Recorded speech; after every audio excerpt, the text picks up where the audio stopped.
Coffee in Tow is an interactive world news podcast, a dynamic and engaging live show that streams across multiple internet radio stations worldwide. This podcast brings you real time news updates, in depth analysis, and interactive discussions on global events, making you a part of the conversation no matter where you are.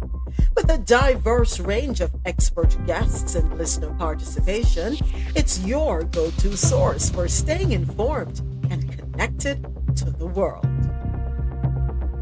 Coffee and Toe is brought to you in part by Lormel Skin Food. Log on to lormelskinfood.com. Discover the range of natural skincare solutions. Indulge in the radiance of natural and organic beauty with the best natural and organic soap bars, whipped soaps, body butters, and oils. All 100% natural products. Lormel Skin Food for a natural, beautiful you. The world's best coffee from our farms to your cup. It's Grand Coffee House.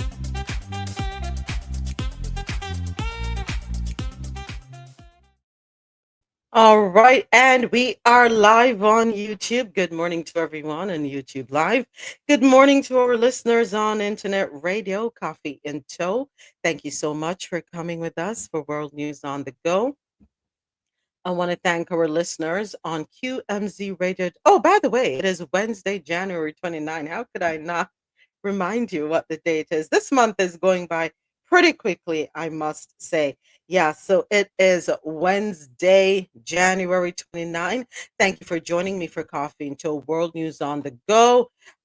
We have 4 hours, well, today, 3.5 hours filled with news from around the world and great conversation.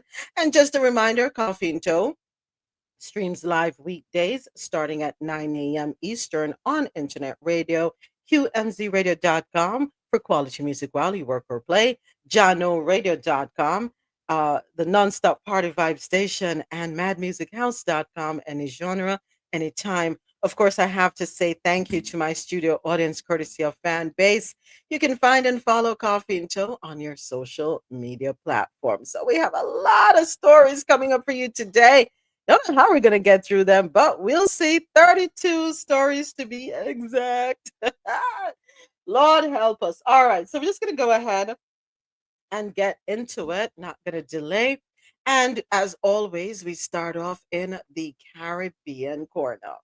So let me get that situated here. Let me put up the ticker so we can see the headlines that we're going to be talking about. First up, so this is an update to a story we carried yesterday. Missing Dominican aircraft wreckage located, no sign of life. And this update comes to us courtesy of Caribbean National Weekly.com. Where are you? All right, so a French civil security helicopter assisting Dominican authorities in search for a missing aircraft discovered the wreckage at 2:50 p.m. yesterday, roughly 3 kilometers west of La Plaine. The aircraft had been missing since Sunday. The wreckage was located in a steep, challenging to reach area on the mountainside, and tragically, no signs of life were found near the crash site. The four-seater Cessna 172 departed Douglas Charles Airport just before 4 p.m. on Sunday, heading to Martinique, when communication was lost near the southeastern community of La Plaine. The aircraft's owner, speaking to French radio, mentioned that the plane was well equipped, but speculated that the adverse weather conditions in Dominica may have played a role in the crash.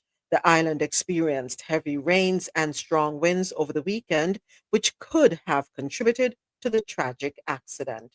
That is so unfortunate. All right, next up, thousands of Caribbean nationals among 1.4 million waiting or awaiting deportation in the U.S. This article, courtesy of Caribbean National Weekly.com. Over 90,000 Caribbean nationals are among the 1.4 million non citizens in the United States who have been ordered deported but remain in the country. This is according to data from U.S. Immigration and Customs Enforcement ICE as of November 2024. These numbers have likely increased since then. However, the new Donald Trump administration has already begun conducting mass deportation raids across major cities in the United States. The ICE data highlights individuals from countries across the Caribbean, including Haiti, Cuba, the Bahamas, Jamaica, and others. While these Caribbean countries account for a significant portion of individuals with deportation orders, the bulk of the 1.4 million people in ICE's non detained docket are from Latin American countries. Mexico, El Salvador, Honduras, and Guatemala are the top countries of origin for individuals ordered to be removed, with the following numbers: El Salvador, 203,822; Honduras, 261,651; Guatemala, 253,413; and Mexico, 252 and 44. Wow, those numbers are high. I don't know if they'll be able to accomplish their goal. And well, I saw a video on the Hey AT, good morning. Saw a video where what's her forgot her name, but she's a government official. She was being asked if everyone is a criminal, because what the understanding was that they were going to remove the hardened criminals first. And her response is that if you are here illegally, you're a criminal. It doesn't matter. So, one shoe for everyone. Everyone is going to be covered in the same blanket. It doesn't matter if you've been in the US, stayed out of trouble, you have towed the line, you're working hard, paying your taxes, because yes, the undocumented community do contribute heavily, billions of dollars, pretty near, I want to say 100 billion almost, were those were the last figures we had. So they contribute significantly to the economy, federally and at the state levels, depending on what state they're in. Um, so and they pay into a system that they can't get benefits from, and that's something they can't file a tax return. They have to pay out of pocket for everything, right? So I would think that there would be a separation. So in other words, if you've been here, yes, you've been undocumented, you've overstayed your time, you're working, but at the same time you're contributing and you're doing right, you would at least give them the opportunity to become residents. I'm not saying citizenship. At least give them the opportunity to become residents, and then they can, you know, wait the so many years to apply for their citizenship. I think that's a reasonable ask. But in her response, as long as you're here illegally, you're a criminal and you will be treated accordingly. Yeah. So they say when in Rome, do as the Romans do. We have to obey the laws of the land. And it is so unfortunate for so many of whom are here um, because they are escaping some trauma, something, So many of them are here because they're looking for the opportunity that they can't find in their own country. And they're just trying to survive, right? Many of them, it is not all of them that are criminals. And I think that the media should, but you know what? Then again, the media is controlled to a degree. So, but the media paints every undocumented person as this horrible, as a horrible individual. I don't like it. I don't agree with it, but it's their world and we exist in it, you know? All right. Next up, good morning, James. Thank you for coming in. Educators renew call to teach Caribbean history following death of Professor Ogier. Vice Chancellor of the University of the West Indies, Professor Sir Hilary Beckles, is urging regional governments to reconstitute compulsory history education in secondary schools. He made the call on Nationwide at 5 on Monday as he reflected on the work of late renowned historian and educator Professor Sir Roy Augier. And I hope I'm pronouncing his name correctly. If it is the French pronunciation. Yeah. Professor Beckles says the Caribbean Examination Council, CXC, and educators around the region have been lobbying regional governments to make Caribbean history mandatory for high school students at all levels. Citizenship in the Caribbean requires historical identity. Identity requires historical education. Nation building, you need to know the foundations. So history, we saw it as absolutely indispensable. But right now, it has been dispensed with in large measure. And that is of concern to us. There's a wealth of literature, a wealth of research information that we would love to see all teenagers from high school, from bottom to top, immersed in this. We believe it will help them with their awareness, with their discipline, with their understanding of their own role in nation building, and it will help them to participate as citizens who are committed to the nation building exercise. Professor Hilary Beckles, Vice Chancellor of the University of the West Indies. The St. Lucian was a pioneer in the development of higher education and Caribbean history throughout the region. His remarkable journey in the educator academic world began in 1954 when he joined the University of the West Indies, UWI, Mona campus, as a junior research fellow at the Institute of Social and Economic Research. Professor Augier co authored several landmark texts in Caribbean history, including The Making of the West Indies, 1960, Sources of West Indian History, 1962, and The Report on the Rastafarian Movement, 1961.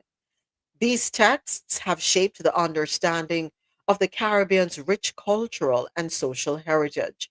Professor Beckles says despite the lobby, Caribbean leaders have yet to decide on the importance of history education. Huh?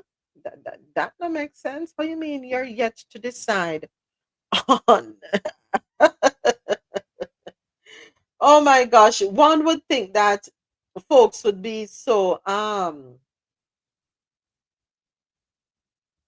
hold on, I think I played the wrong clip a while ago. Now, hold on a second. Let me see It is something. sad for many of us that the governments, through their education ministries, no longer emphasize history as a mandatory subject in the school right the way up. So young people today have choices. They have choices. They can do a little history in the first 3 years of high school, and then they could drop it and don't return to it. So many of them would enter UWI without a grounding in history. And this is very sad. Now, CXC, of course, have done some research, have done some surveys, and we have recommended to all of the governments that history should be restored as a foundation mandatory subject for all West Indian youth, from the first forms up the way to the under sixth forms.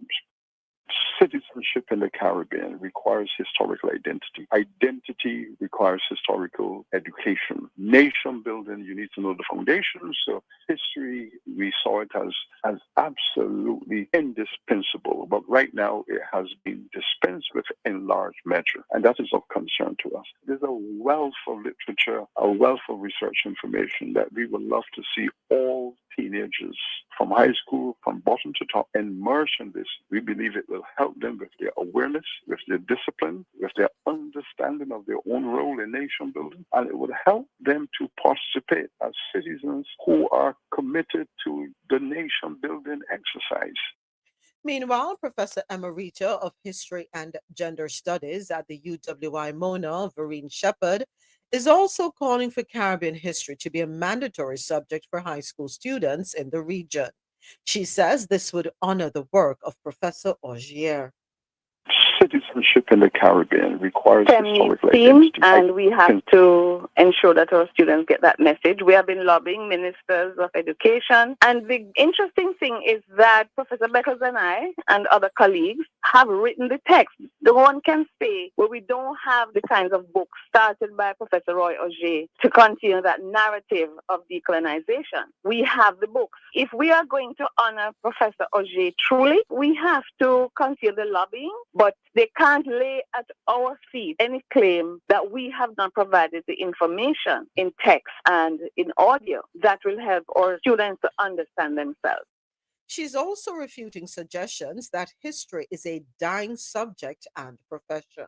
If you look around, again, I return to the reparations movement. Today, for example, the National Council on Reparation had a dialogue with the Cabinet of Jamaica. You see the importance of knowledge of history in even backing any legal claim. We are constantly in demand. So this view that, well, there's no professional development through history, what kind of jobs you can get, there are so many jobs you can get. It's not just, one-dimensional.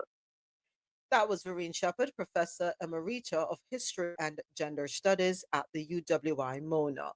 And Prime Minister Dr. Andrew Holness says the passing of retired UWI professor is a major loss to the academic, historical, literary Jamaican and Caribbean communities. I was hoping she would have said a little more with regard to what areas you can pursue work with a history degree. You see, you can't be encouraging something, but at the same time, not showing people the various opportunities that lie ahead. Because if you don't show them or talk to them about it, they're not going to embark on wanting to pursue history as an option. If I'm making sense. If you can't show me the value, if you can't show me what I'm able to do, why am I going to bother to do it? It's going to fall on deaf ears. So as a professor, I would expect Professor Shepherd that you would have gone in more detail. Give us at least 3 avenues. Right? What is the earning potential within those avenues? At the end of the day, whether we want to admit it or not, the truth is money talks. People want to know that whatever it is that they're pursuing and whatever, whatever avenue they're going to take, they will be able to sustain themselves and look after their families. Nobody's going to put themselves in debt to arm themselves with a degree and then them end up a suffer. I want to say suffer, yeah, suffer financially and all the burden that comes with financial constraints. Now, when we talk, go ahead, James. You go right ahead. Good morning, by the way. Yeah, morning. Yeah, it's actually shameful that we're just having this conversation in 2025, and I don't even think they should be talking about tertiary level. Even though I think there's some exists at University of the West Indies, but they should be talking from like primary level coming up, because it is a shame that we're so close, but we know so little about each other. Like if you're in Jamaica, you ask people and they can barely tell you about, Marcus Garvey and the Maroons and those people, so how are you going to tell you about the Garifuna or the Kalanago or, from Trinidad and Tobago, like they don't know because they've not been taught. And but we know about Christopher Columbus, and yeah, and I think even in those history like that can can be valuable, like in terms of if you want to be like an author, you want to write books, because there's not enough Caribbean authors that have books out there talking about history and stuff like that. The performing arts could be one of them. Like bringing back to life. Theater. Theater is a dying art in the Caribbean. It was big back in the days, right? So theater, like movie production, things like that.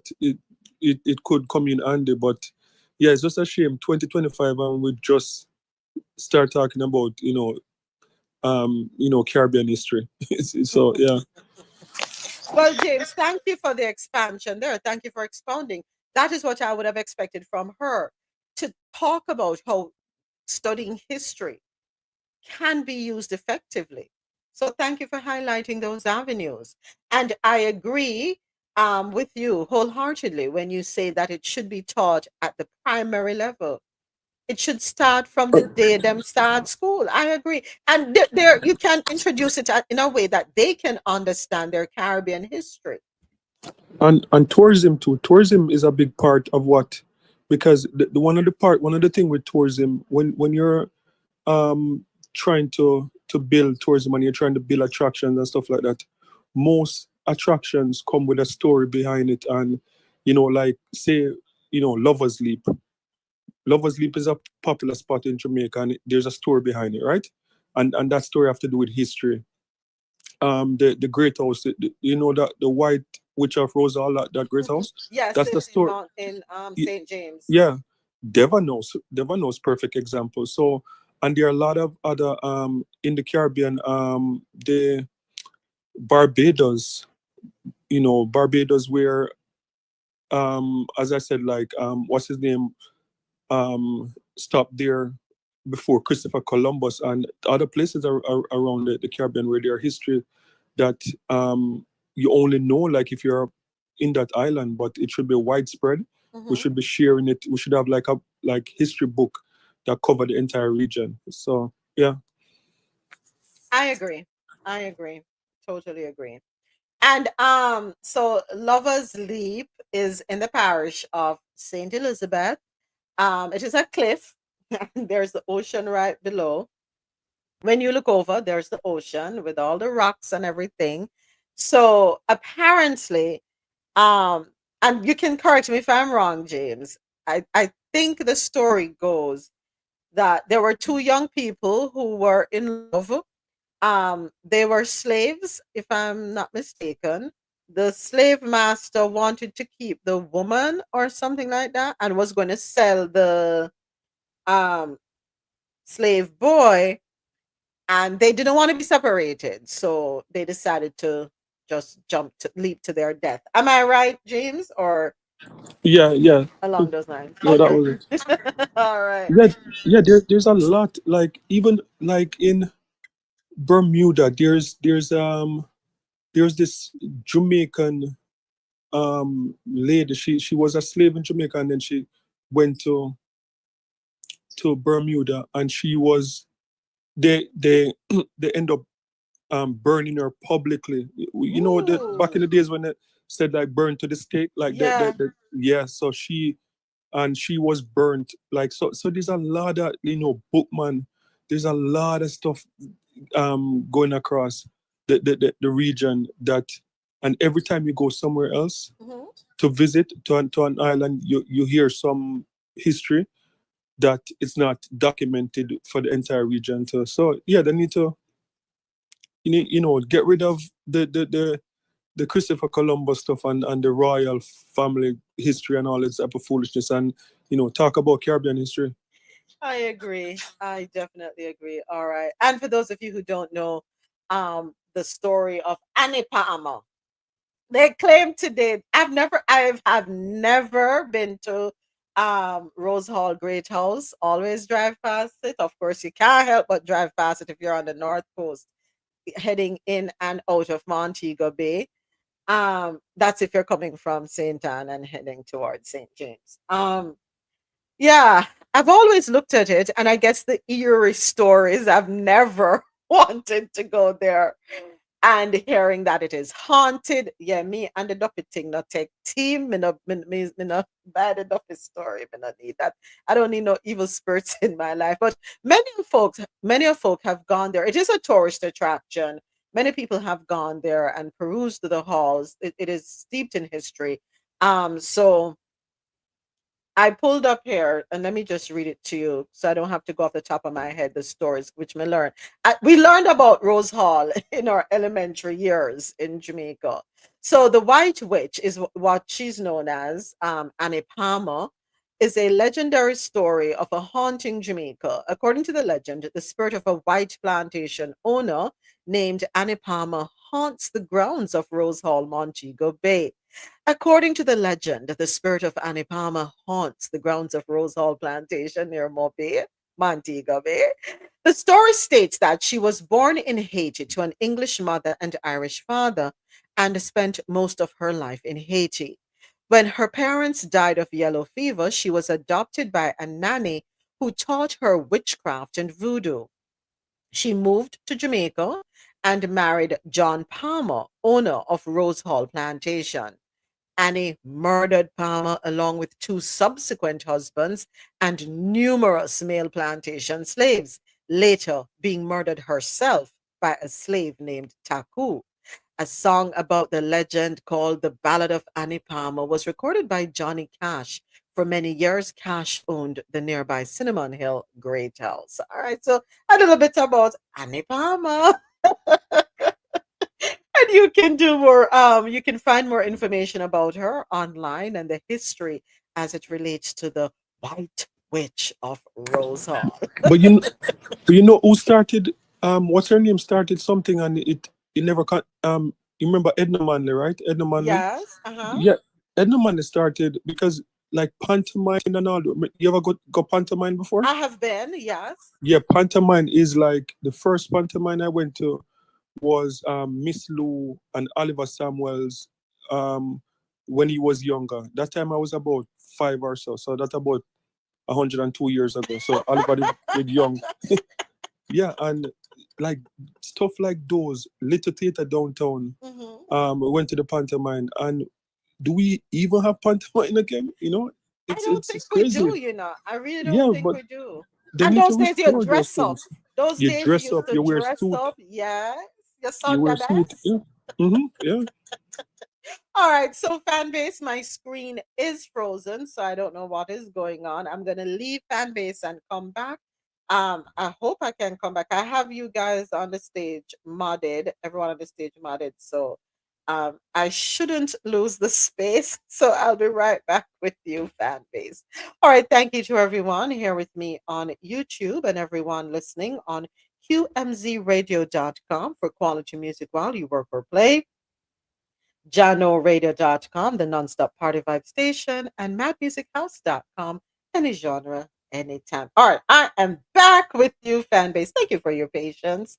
All right, so next up, so I want to encourage, and this shouldn't be a debate, right? It should not be a debate. It should not be something that has to be lobbied and dragged out. Get to it, Ministry of Education, see to it that it is a part of the curriculum, Caribbean history. All right. And it needs to start at the elementary level, the primary school level, even in the basic school level. It can be introduced there. Make it easy for young people to understand and get familiar with Caribbean history at an early You, age. you know, Good morning. Good morning, Jack. Hold on, Jack. Go ahead. All right, go ahead, John, and back to James. Or So, my question to you is, if it doesn't happen, what should parents do? well, some parents don't have access to the Caribbean history either. They have access to what James alluded to earlier, which is just the typical story of Christopher Columbus. So parents will have to go and do the research so that they can pass on that information and knowledge. And parents can ask and impress upon the Ministry of Education, if not directly, indirectly via the schools that their children attend. Have the principal, the administrative staff appeal to the Ministry of Education to see to it that Caribbean history is a part of the educational system. I don't know if that answers the question, Ja. I hope. Points on that one. Go ahead, James. Go ahead. yeah, I don't know. Maybe we can come together and do something because it's needed. Trust me, it is needed. Like even I came to Canada and learned this that there were Jamaicans and I think people from Barbados that was involved in the War of 1812 that went across and helped burn down the White House. You know, so things like that. Wow. I don't even know that. That's news to me. Yeah, Yeah. no, because it's not told. Like a lot of these stuff. Like I came to Canada. There's a black historian guy that he's a teacher here, Mm-hmm. and like those stuff they're not really documented. They're not really taught here in Canada because Canada is pretty much whitewashed. But they dig up the history and they talk about it during Black History Month, but after that, it just kind of dead out, you know. But yeah, things like those, like people don't know because Canada. Remember, Canada was a big part of the monarch, and Canada really was the one that was managing the Caribbean. That's why you see so much Scotia Bank and RBC, and not RBC, CIBC, all those Canadian banks. If you wonder why so many Canadian banks in the Caribbean, Royal because they Caribbean were. Bank, isn't that a Canadian institution? Yeah, so Yeah, yeah, yeah, the Caribbean have mostly Canadian banks because yeah. Canada used to manage the thing, so that's why they were able to, the Jamaicans and the Bajans were a part of that 1812 thing. So yeah, there's a lot of history to unfold, but no, maybe we can do it and make some money off it. Write some books. No, no, and even if you don't write books, because here's the thing: a lot of people are visual learners, and people are so creative and artistically inclined that if people can put together even cartoons and introduce it to our elementary students, so we can start that way. So everybody not like take up a book and read. Let's be honest about it. And I'm holding my hand up on that.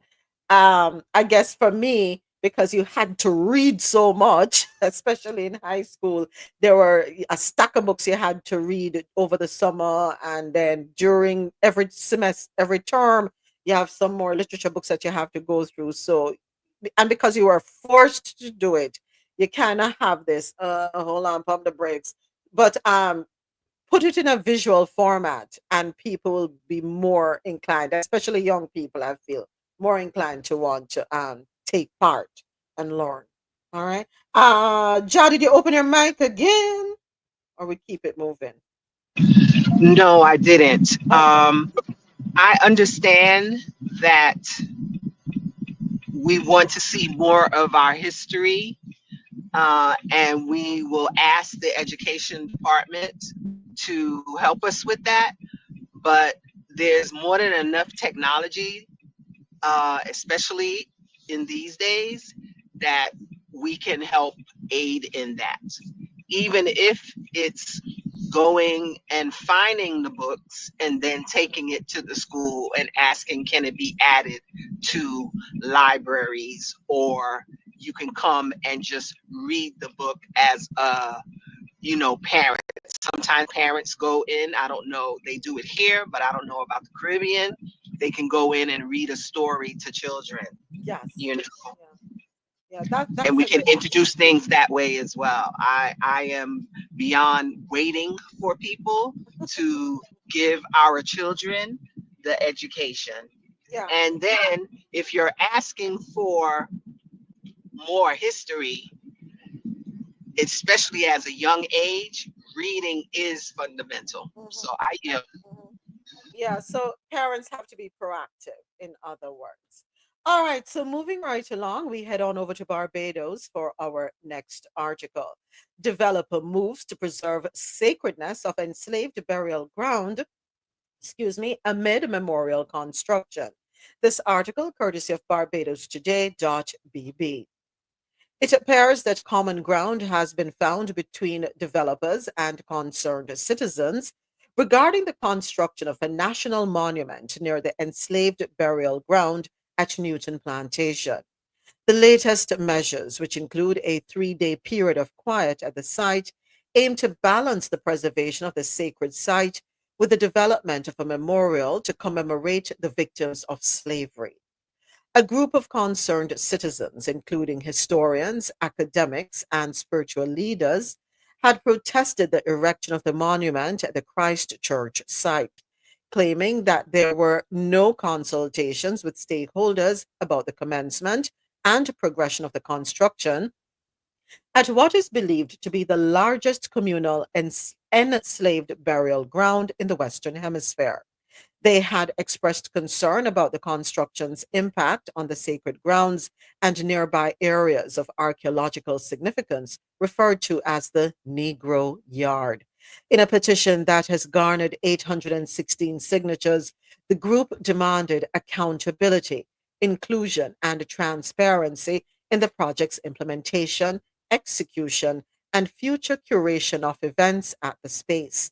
Orientation for the construction workers, senior administration, and managers about the space's significance. Legislation and policy to protect the burial space as a sacred space, and protection of the rights of people who revere the space. The International Association for Caribbean Archaeology also backed the concerned group and urgently requested a pause in construction. In a letter addressed to the developer, the Barbados Tourism Investment Inc., earlier this month, IACA President Dr. J.B. Haviza strongly advised the assessment, mitigation, and remediation of the boundaries and associated sites of archaeological investigation, while also ensuring that a valued site of memory for the slave trade and slavery for African descendant communities globally includes local communities and religious practitioners. So let us see how this one will play out, if they'll be able to preserve the space. I hope so. Honor those who are buried there who came before us. All right. Next up, we head on over to Dominica. According to CaribbeanLoopNews.com, Marigot MP Anthony Samora Charles and other Dominican officials participated rather in the World Anti-Fascist Festival held in Venezuela from January 7 to 15, 2025, coinciding with President Nicolas Maduro's third term inauguration ceremony. The delegation included government officials, Dominican ambassador to Venezuela, Calinago representatives, members of the National Youth Council, and so on. Charles attended as the sole opposition representative among the Dominican contingent at an event that drew participation from over 125 nations.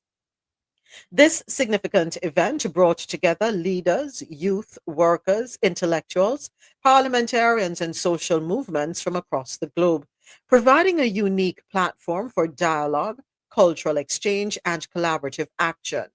The MP highlighted the festival's networking opportunities and cultural exchange benefits. Meaningful connections were forged with representatives from Latin America, Africa, and Europe, laying the groundwork for future partnerships and collaborations. Charles emphasized the potential domestic applications of the experience, saying the knowledge and networks gained will be instrumental in advancing community and national development, fostering a more informed, united, and progressive Dominica. So, should I let you know? It was the first I hearing about a World Anti-Fascist Festival. Never heard about this before. So when I saw the headline, I was like, oh, didn't even know this existed. And 125 countries participated. Go right ahead, Ja. You're not the only one. As soon as I get in office, I'm going to have to explore this. Yeah, I never knew. So, of course, right now I am on Google.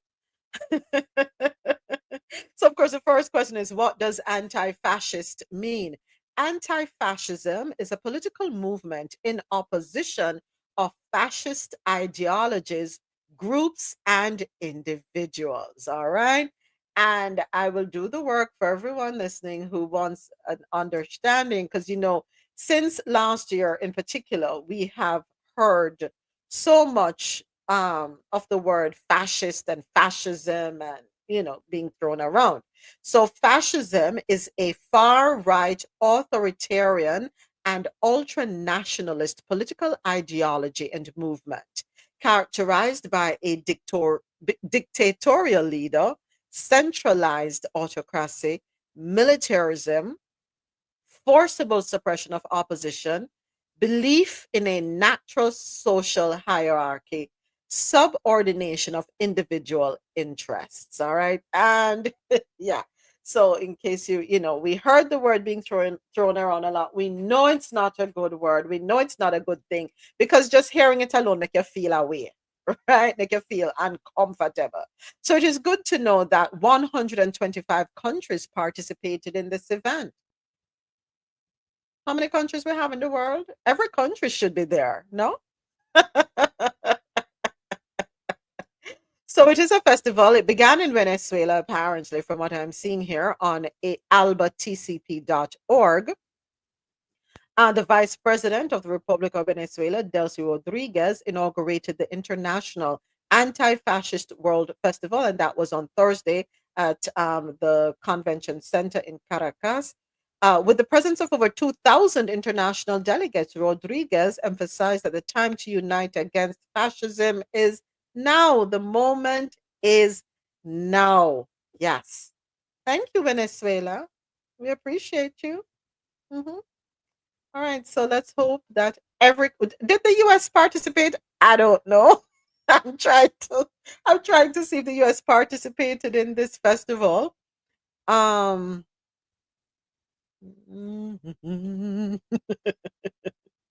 Let me look and see if Daily News Egypt has this can give us a breakdown because I'm really wanting to see a breakdown of all the countries that attended.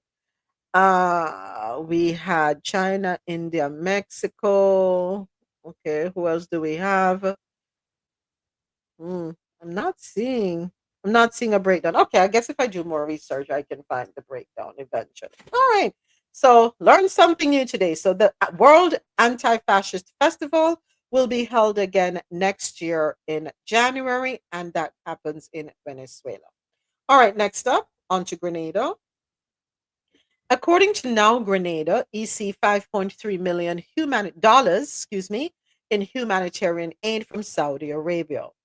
The government and Kingdom of Saudi Arabia has donated 21 humanitarian aid containers with essential supplies to the government and people of Grenada to aid in the restoration of the islands following the devastation that was caused by Hurricane Beryl in July 2024. The relief supplies, which include chainsaws, diesel generators, rechargeable hand flashlights, first aid and hygiene kits, and emergency shelter materials, among other items, estimated at EC $5.3 million, were handed over to Prime Minister Honorable Deacon Mitchell during a ceremony that was held on Monday. And the ceremony was held at the Port Authority Welcome Center. This donation forms part of King Salman Humanitarian Aid and Relief Center's efforts to provide humanitarian aid and relief to those in need outside of the kingdom's borders. The donation of these supplies will be used to provide essential support to affected communities, replenish critical resources for our emergency shelters and response plan, enhance our preparedness for future challenges. All right, well, thank you, one name, King Salman. Okay, moving right along. Next up, we head on over to Guyana.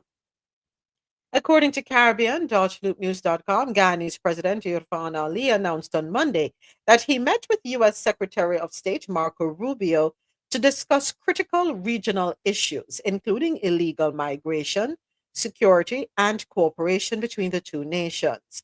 During their conversation, President Ali reiterated Guyana's strong support for an expanded partnership with the United States, particularly in areas of energy, security, democracy, and regional prosperity.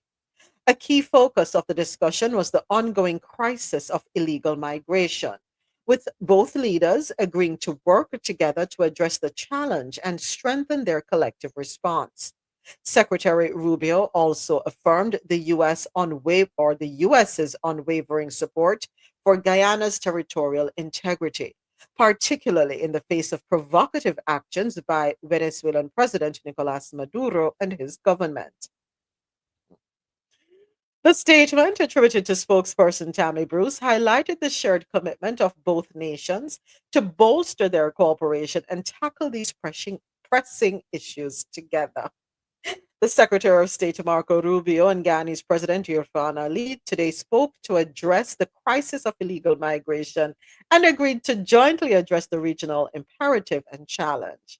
The Secretary affirmed the United States' steadfast support of Ghana's territorial integrity. I was waiting for that part. Isn't it interesting? But hey, I will not be a CT person. I will not wave the banner of CT. I just find it rather interesting. You see what a little oil can do? It's what some natural. Okay, I'm sick and tired. Prashni Baranwal, I am not interested. They come with so many different names and they keep coming and I keep blocking and so you're black as so them keep coming. I am not interested. Please find somebody else to bombard. I'm tired of hitting block. Tired, me tired, me tired. Don't allow me. Leave me alone. Hey, Julie. Welcome, Julie. All right, so let us see how this progresses. Yeah, steadfast support of Ghana's territorial integrity in the face of Nicolas Maduro and his cronies' bellicose actions. You see, you, Marco Rubio. So you have taken up the baton. Do your thing, my friend. Do your thing. Protecting the interests. It is important that we do protect the interests of the United States of America first and foremost. Do I see them talking about regional prosperity? Yes, but do I see it becoming a thing that the US is going to see to it that the region is prosperous? Not so much. Not so much. Not so much. Not so much. But all right, next up, the union head rather to approach public sector wage negotiations with open mind. This article courtesy of Nationwide Radio JM. President of the Jamaica Confederation of Trade Unions, JCTU, St. Patrice Ennis, says the union will be heading into the next round of public sector wage negotiations with an open mind. He was speaking on Nationwide this morning on Tuesday. Here is Kalisha Wright with more in this report. Ahead of wage talks, chairman of the former Economic Program Oversight Committee, Keith Duncan, says the nation's civil servants must be reasonable in their demands. Similarly, he has urged the Jamaican people not to expect extensive economic giveaways for the upcoming fiscal year. This as he expressed concern about the ballooning cost of the public sector wage bill. Duncan, who was speaking on Nationwide at 5 on Monday, says wages and salaries are set to account for 48% of tax revenues in the next financial year. The JCTU president, St. Patrice Ennis, says tempering expectations might be difficult to do if the government is to retain its best employees in the public sector. We have difficulty retaining some of our skilled persons in the health sector and in the other areas, and this is why we went to this compensation review restructuring, because we could not retain many of our people with the skill set that the government and the country needs. And so we have looked at this position before, and why go back to it when we are talking about wage restraint for people again? People are not going to stay here and take a quarter of the salaries that they could get. It's just not going to happen, and it hasn't happened. But he says the JCTU will enter the negotiations with an open mind. The mood, as it is always, is to go into a negotiation with an open mind, having full transparency. Both sides put all their cards on the table. It is often the position that the unions will make a claim depending on what the workers want or what the workers deem to be necessary at this juncture. And a claim not only involves an increase in wages, it's also terms, conditions of employment, and we look to other areas, whether in housing, whether in education, upskilling, training. Not only wages we look at. He says the union will assess the economic data to include inflation, growth projections, and revenue intake to determine the demands it brings to the negotiating table. And it says this will guide the unions on the best position to take. All of those things will come to the table. As I said, it should be a dialogue where everything is put on the table and you look to see what are the best positions you can take, given the circumstances that have been presented as they exist. So it's not a matter of, look, you want this irrespective of what obtains in the economy. You look and we see what can be had and what cannot be. It's not that one side needs to dictate. It's a negotiation. And we hope that the best outcome for both sides. Khaleesi Wright for Nationwide News. So I am laughing because of this sentence. Ahead of wage talks, chairman of the former Economic Program Oversight Committee, Keith Duncan, says the nation's civil servants must be reasonable in their demands. In other words, don't be greedy. Don't expect too much. Take the little what you can get and go through. That being said, I would like to make a request. And not just to politicians in Jamaica, not to just government officials in Jamaica, but globally. I would love government officials to get minimum pay. Right, that's all. Show me how you can survive off minimum pay or survive off of what current civil servants are earning. Can you do it? Would you be able to survive off of the salary of a civil servant? Just asking. So when you're telling somebody that they must be reasonable in their demands, that's a backhanded, you know what? It's like you slap me across my face now. It's a, I don't know if it's reverse psychology, but it's in a way you're saying to me hear you know, but me don't really want to do nothing for you. Me not see what the problem with what you get. Why you can't make what you get stretch and serve you. That is what I am hearing. Yeah. We take our civil servants for granted. Go ahead, James. Yeah, it sounds like back in the days when your parent would say, you know, what they saying again? Tell me say, but don't do what me do or something like so. Do as I say, not as I do. Something like so. But the audacity, like for them not to be reasonable when they were taking theirs last year, but now they're asking for civil servants to be reasonable.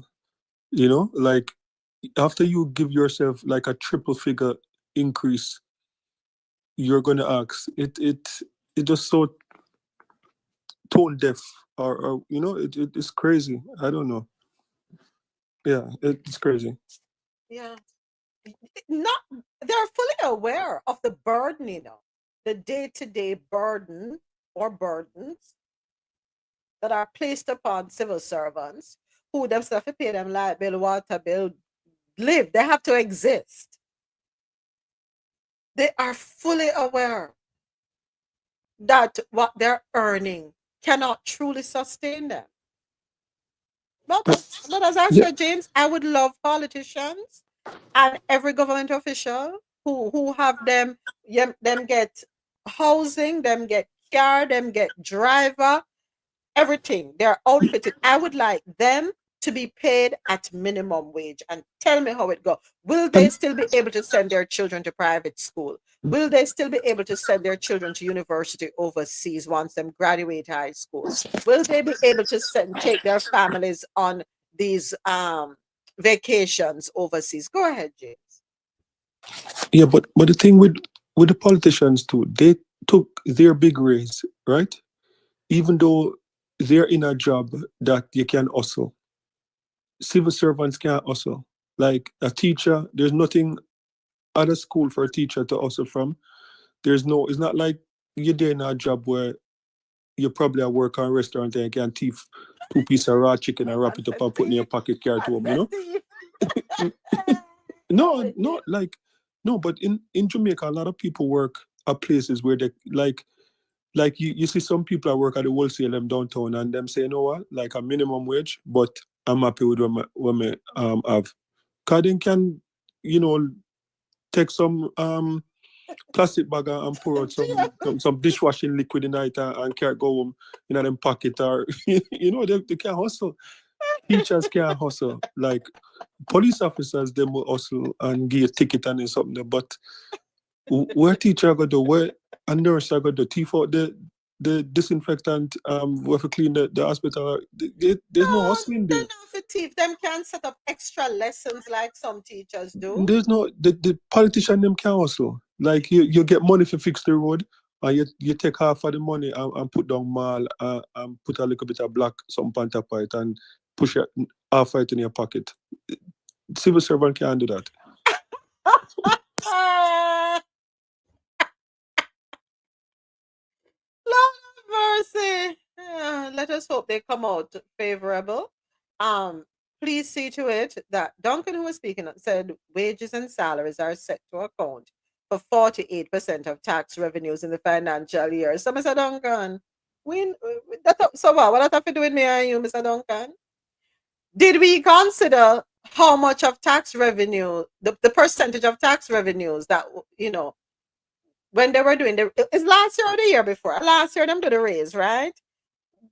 Last year, yeah. Were we considerate of the percentage of tax revenues generated that was going to be used to give 100, 200, and 300% increase to members of parliament? Were we concerned about that?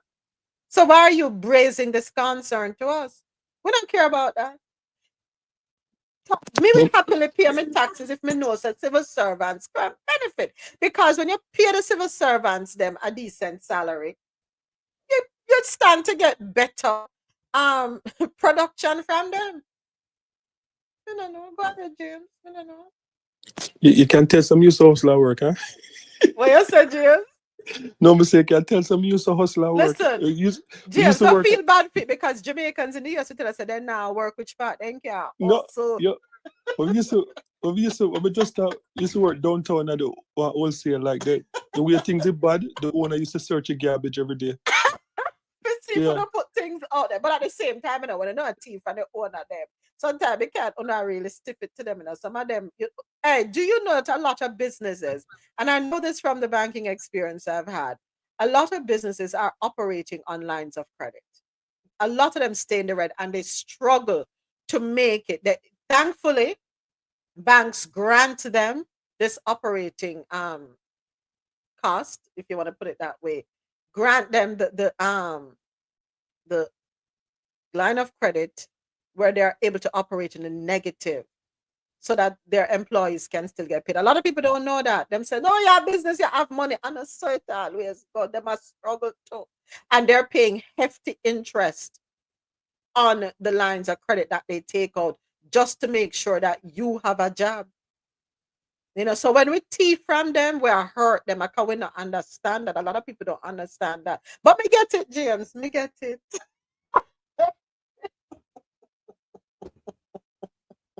You have to survive, not true, James? You have to survive. Yeah, you have to survive. Yeah. It's not a pretty thing, I can tell you. It's not a pretty thing when business owners have to put them hand on them head, take the loss, and still turn around and pay them employees. It's not easy at all. That's why even the Chinese people in downtown, you have to give them credit card, them get robbed till they yeah them. Like you ever go downtown and one of the wholesale them and say, like one of the girl them at the front at work and you see like our sister come in and you see she push out like, 50,000 out of goods and take $5. People I can't laugh. That's serious something. That's serious something. Serious something. All right. Our next stop is in St. Lucia. According to stluciatimes.com, on Friday, January 24, 2025, the government of Montserrat released a statement saying that the Ministry of Health and Social Services has signed a contract for Phase 3, also called Main Hospital, of the new National Hospital of Montserrat project. According to the statement, the contract for delivery of this facility has been awarded to the St. Lucia based construction company Construction and Industrial Equipment, CIE Limited. On Friday, representatives of CIE signed the EC $102.8 million contract, and work is expected to begin in April 2025, following an initial mobilization phase starting in March. This important milestone marks the beginning of the construction of a 75,000 plus square foot state of the art healthcare facility that will provide world class services to the people of Montserrat. That's according to the government in a statement. The new National Hospital will feature a diagnostics and a treatment center, pharmacy, catering and laundry facilities, sterilization areas, patient wards, birthing center, operating theater, laboratory, mortuary, administrative offices, as well as on call rooms, a plant room, and maintenance facilities. Additionally, the hospital will provide 63 parking spaces. The project is slated for completion within 2 years and is funded by the UK Foreign Commonwealth and Development Office's Capital Investment Programme for Resilient Economic Growth and the Governor's Office in Montserrat. CIE is also the contractor for the St. Jude Hospital reconstruction project in St. Lucia. So should I say congratulations that a local company won the contract, because a lot of times we like the things to foreigners. Um Certain infrastructure projects we like to give to the Chinese companies. So I'm glad to see that this was locally is going to be facilitated locally. And I'm looking forward to the completion being done on time. And yeah, good job, Montserrat. Good job. All right, Trinidad and Tobago, you're next. According to Caribbean dot Caribbean Week, I'm sorry, Caribbean National Weekly.com. Could have gone them too. Sorry. A Trinidadian football administrator, Shem Wayne Alexander, has been charged in the US with multiple gun trafficking offenses. The indictment against Alexander was unsealed by the US Justice Department on January 22. According to a statement from US Attorney Roger Handberg, Alexander allegedly led a group that illegally exported firearms, firearm components, and related items from Florida to Trinidad and Tobago between 2019 and 2022. The charges highlight a significant international gun trafficking operation. 20, 21, 22. That's our 3 years. So, Una met this go on for 3 years.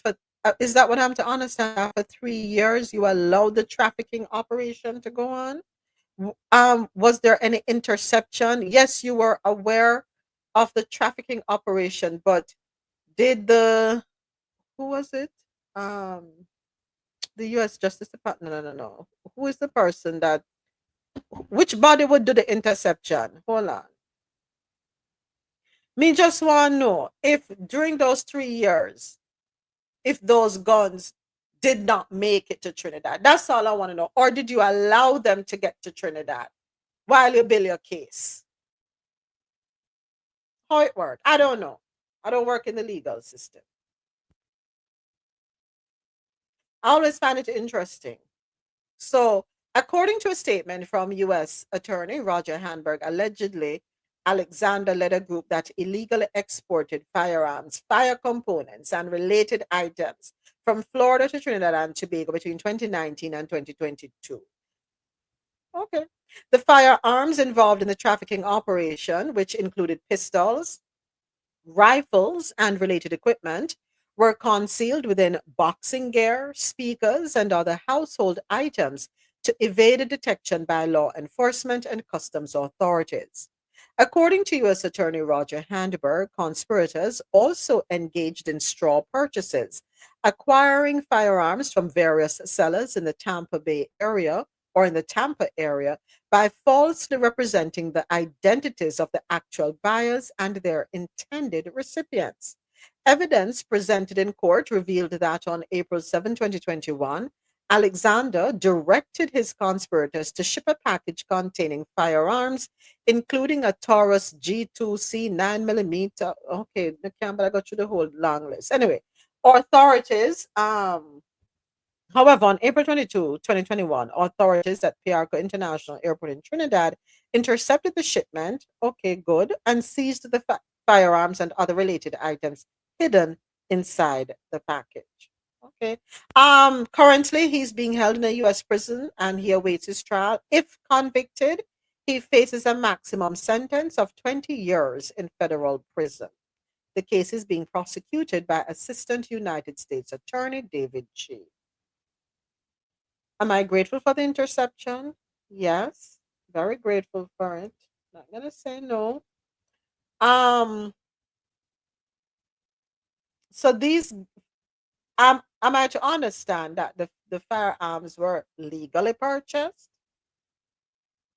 It's just that they were falsely represented. Let me behave myself and keep it moving. Yeah, let me keep it moving. Interesting, I must say. Vibes Cartel! Them let him go. The man get him wings. Him a go fly out to the people them country. Yeah, Ray, the thing turn up, you know. It's time for us to go down in our coffee pot for our entertainment news out of the Caribbean corner. So Vibes Cartel has been granted his US visa. Yes, my friend. That's straight again. According to Nationwide Radio JM.com, Nationwide News understands that dancehall superstar Vibes Cartel has been granted a U.S. visa. Our sources say Cartel picked up his passport with a document on Monday afternoon in Ligonier, St. Andrew. It's understood that with his visa issue now resolved, the 49-year-old Cartel is getting ready to travel to Los Angeles, California to attend the 67th annual Grammy Awards. But my clocks there, that's half my clocks. When my toothbrush there, the event will be held at the crypto.com arena on February the 2nd. And next week, that's enough. Hold on there. February 2nd, I went out. Hold on there. That is, yeah, Sunday. Cartel is nominated in the Best Reggae Album category for his 8-track EP, Party With Me. He had lost the privilege to travel to the United States in 2005 when the U.S. Embassy revoked his visa. But Cartel has taken on a new lease on life since his release from prison in August last year after serving 13 years for the murder of Clive Lizard Williams. Hold on a second. August last year did get released? Which part me did they? When did it come out? Anyway, keep reading. His conviction was deemed unsafe by the UK-based Privy Council before the local Court of Appeal ruled that it was not in the best interest of justice for him to be subject to a retrial. Guancho Cartel! Ja, you gave the eyes. What you say? I'm shocked that they gave him that access. I wasn't expecting it. Yeah. Go ahead, James. Yeah, something not adding up with Vibes Cartel. Yeah, something wrong. Yeah, something not add up. The 2 + 2 there. Not equal 4. No, equal 22. Something is up. But remember, yes, Dre, but look at what Dre put in the chat. He does not have a criminal record.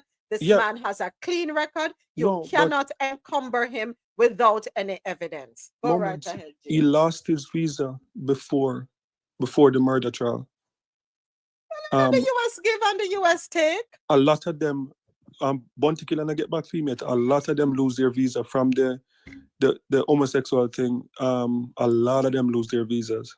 So it have nothing to do with Did the trial. Vibes burn out homosexuality? No, he did not. No, but a lot of them lose their visa because of that. People have nothing to do with it. Lose their visa. Like half of Jamaica artists can't fly. Check the chat. Dre said Beanie just got his Yeah, visa Beanie got around his. again. No, but the thing is, like, you might call it conspiracy theory, but there's something going on with Vibes Cartel. So it don't make sense. What is it? No, because I'm putting together something for the Grammy, and it just okay.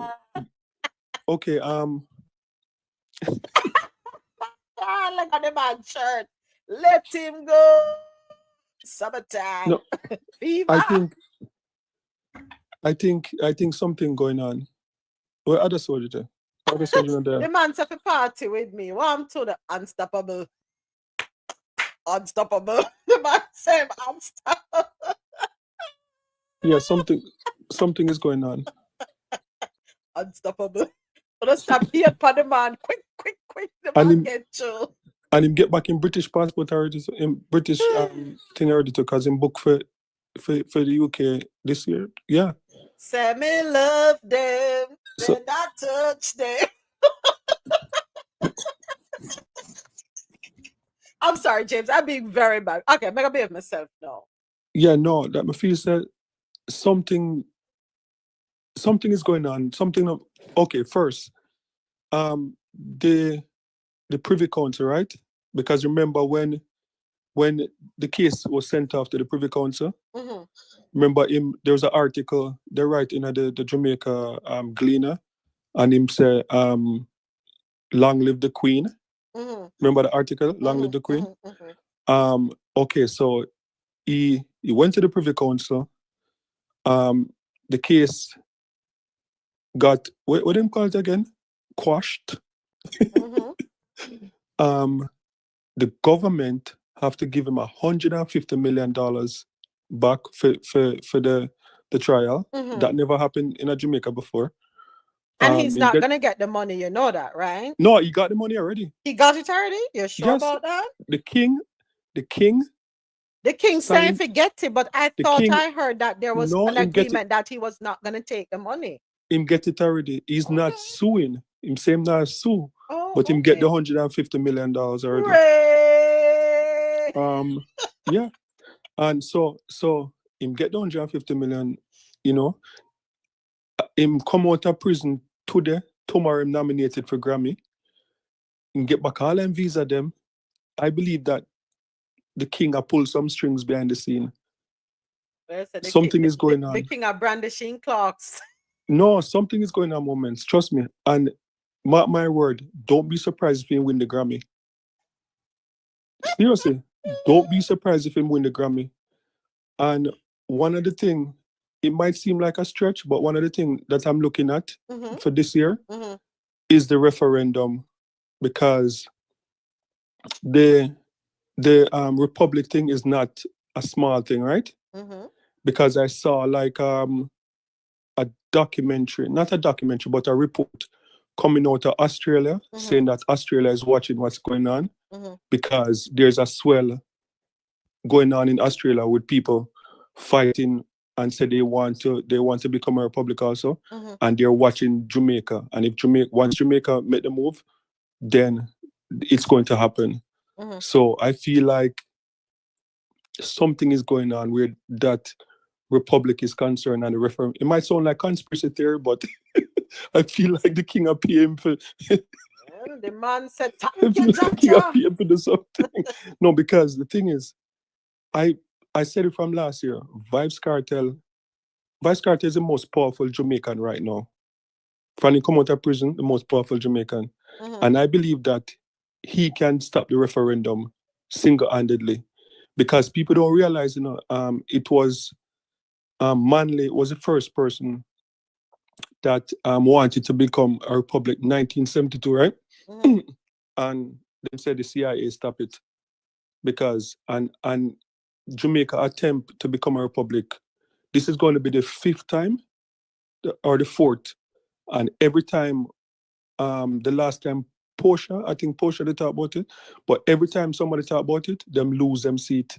So may I watch it? Something in a something. Well, Geely, sir, I hope he performs at Afro Nation in Portugal this year. I went at that, Geely, lad. When me win the lotto, woo, if I go find $5 for buy one lotto ticket. Anyway, let me be serious for a second. So, You so excited. I'm not gonna hate on the man. I got happy feeling because at the end of the day, remember the law is a very interesting arena. And as I said before, found not guilty does not mean found innocent, right? Let's make that clear.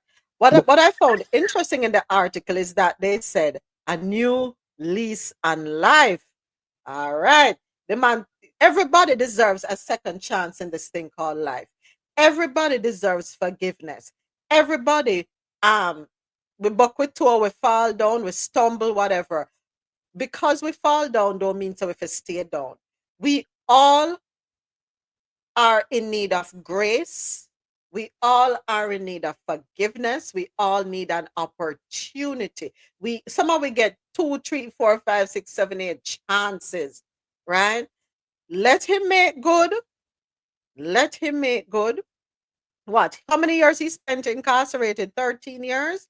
Make him make good a catch-up time now.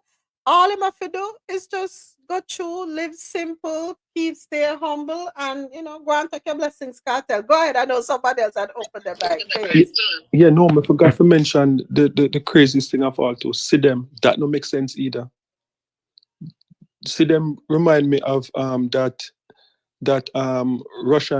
beautiful Russian spy where them send England them send the girl go and she become this like larger than life figure. Yeah, that don't make no sense either. Like she fly to Jamaica, Shorty pick her up. She and Shorty live in her house for 2 years. Then Shorty get kicked out.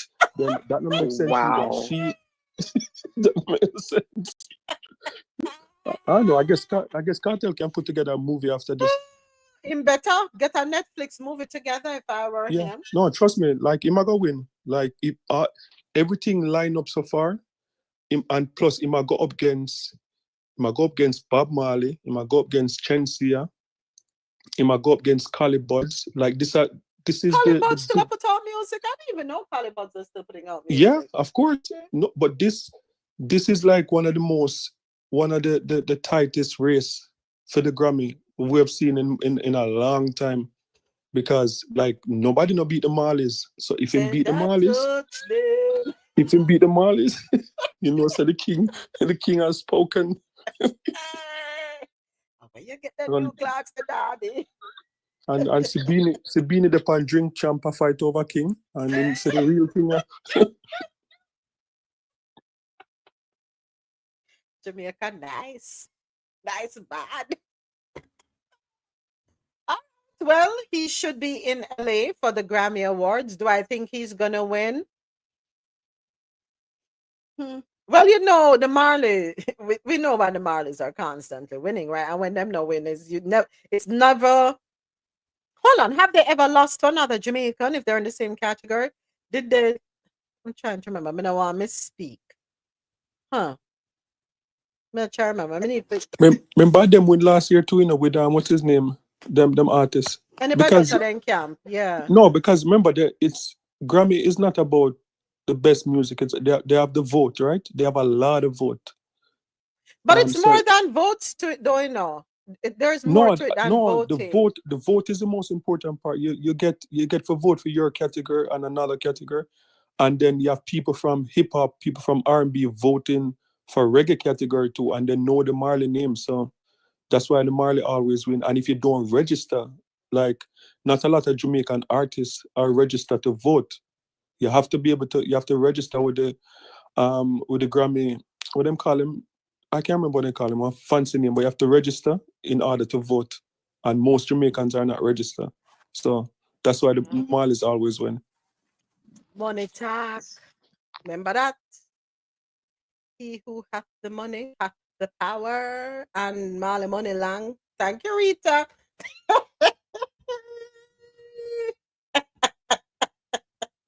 So, in the comments, all he needs is a letter from power people like the St. Vincent Prime Minister, the Mayor of Panama. Mhm. Yeah, yeah. And the King Charles. Don't forget that. Oh, yeah. And yeah, yeah. And at the end of the day, yeah, yeah, yeah. Yeah, yeah, yeah, yeah, yeah, yeah. I'm just connecting some dots in the air here. Yeah. Oh, so go and chill with yourself. Big up yourself, vibe. Right, yes, sir. In that spite of a spice, right? Okay, next up in our um coffee pot, several reggae songs make Rolling Stone magazine's 100 best protest songs of all time. This article, courtesy of CaribbeanNationalWeekly.com. Rolling Stone unveiled its list of the 100 best protest songs of all time on Monday, and several iconic songs by reggae legends made the cut. Among them were two tracks by Bob Marley and the Wailers, one by Junior Mervin and one by Peter Tosh. Topping the list is Sam Cooke's 1964 classic, A Change Is Gonna Come. According to Rolling Stone, the list spans nearly a century of music, showcasing a diverse range of genres from pre-World War II jazz and 60s folk to 80s house music, 2000s R&B, and even 2020s Cuban hip hop. Junior Marvin's 1977 hit Police and Thieves is ranked at number 66 on Rolling Stone's list of the best 100 best protest songs of all time. The song tackles the violence in Kingston's streets, highlighting both police brutality and conflicts between warring gangs. Meanwhile, Peter Tosh's iconic 1976 anthem, Legalize It, comes in at number 54. Released after Tosh's departure from the Wailers, this song became one of the most enduring pro marijuana anthems. With its laid back rhythm, Tosh highlights cannabis's medicinal benefits and cultural significance, making it a powerful statement that has fueled global decriminalization movements over the years. Bob Marley's Get Up, Stand Up was inspired by his visit to Haiti, where he witnessed the extreme poverty faced by many. Co written with Peter Tosh and built around a melody from the American funk rock band War, the song became a direct, unapologetic call to action. It urges listeners to demand justice and equality in the present rather than waiting for peace in the afterlife. Marley's Them Belly Full But We Hungry also made the list, coming in at number 12. Featured on the 1974 Natty Dread album, this track critiques the stark contrast between those who have enough to eat and those still struggling in poverty, further emphasizing the need for social and economic change. Rolling Stone says the song represents voices from all generations. Uh-huh. But it's interesting. How long now, Marley then? Anything changed? Socially, economically, socioeconomically? What changes have there been? It is not as though everyone in the world can't live a comfortable life. There is more than enough to go around. There is. But as long as you have the fatted golden calves stuffing themselves, you know, you'll forever have the inequality when we talk about socioeconomics, no? And the truth is, how many people are willing to give up their comforts to make space for you so that you can have a little bit of comfort too? How many? Hmm? But at the end of the day, I say, as we're pointing one finger or two, your index and your thumb, remember you have three fingers pointing back at you, your pinky finger, your ring finger, and your middle finger.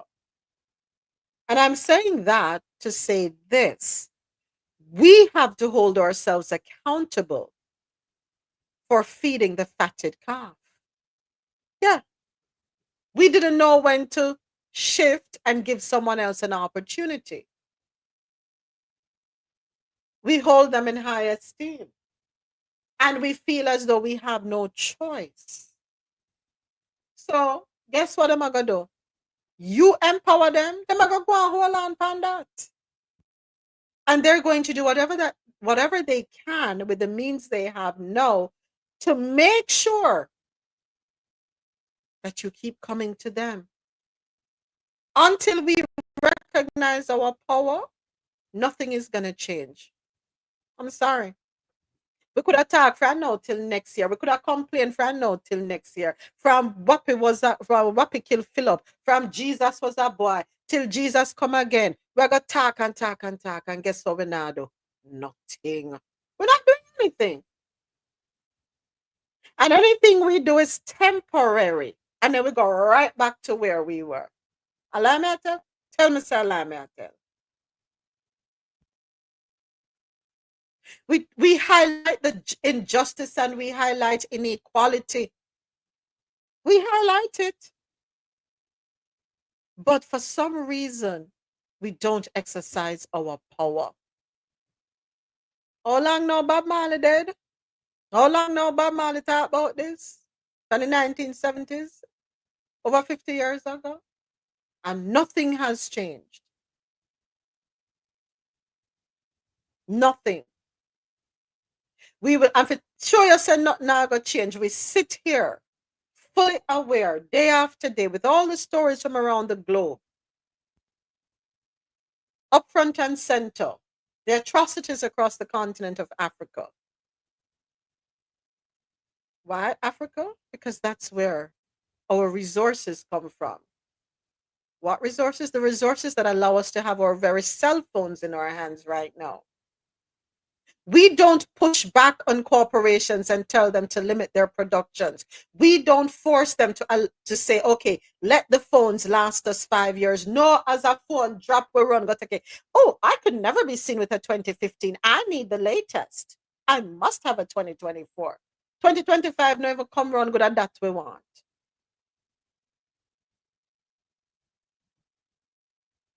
So you see where the three fingers, why they're pointing back at us?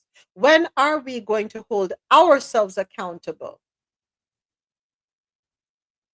You know, not to digress too much, but yesterday I said I don't believe in the stock market. It's a scam. I'm not let go that vibe there. And yes, I know people have done well by investing in the stock market. And I know the pushback I'm gonna get. I know the argument that I'm gonna be countered with. I control what I can. Investing in the stock market makes me complicit to a lot of the atrocities that are happening around the world. Yeah. It's a fact.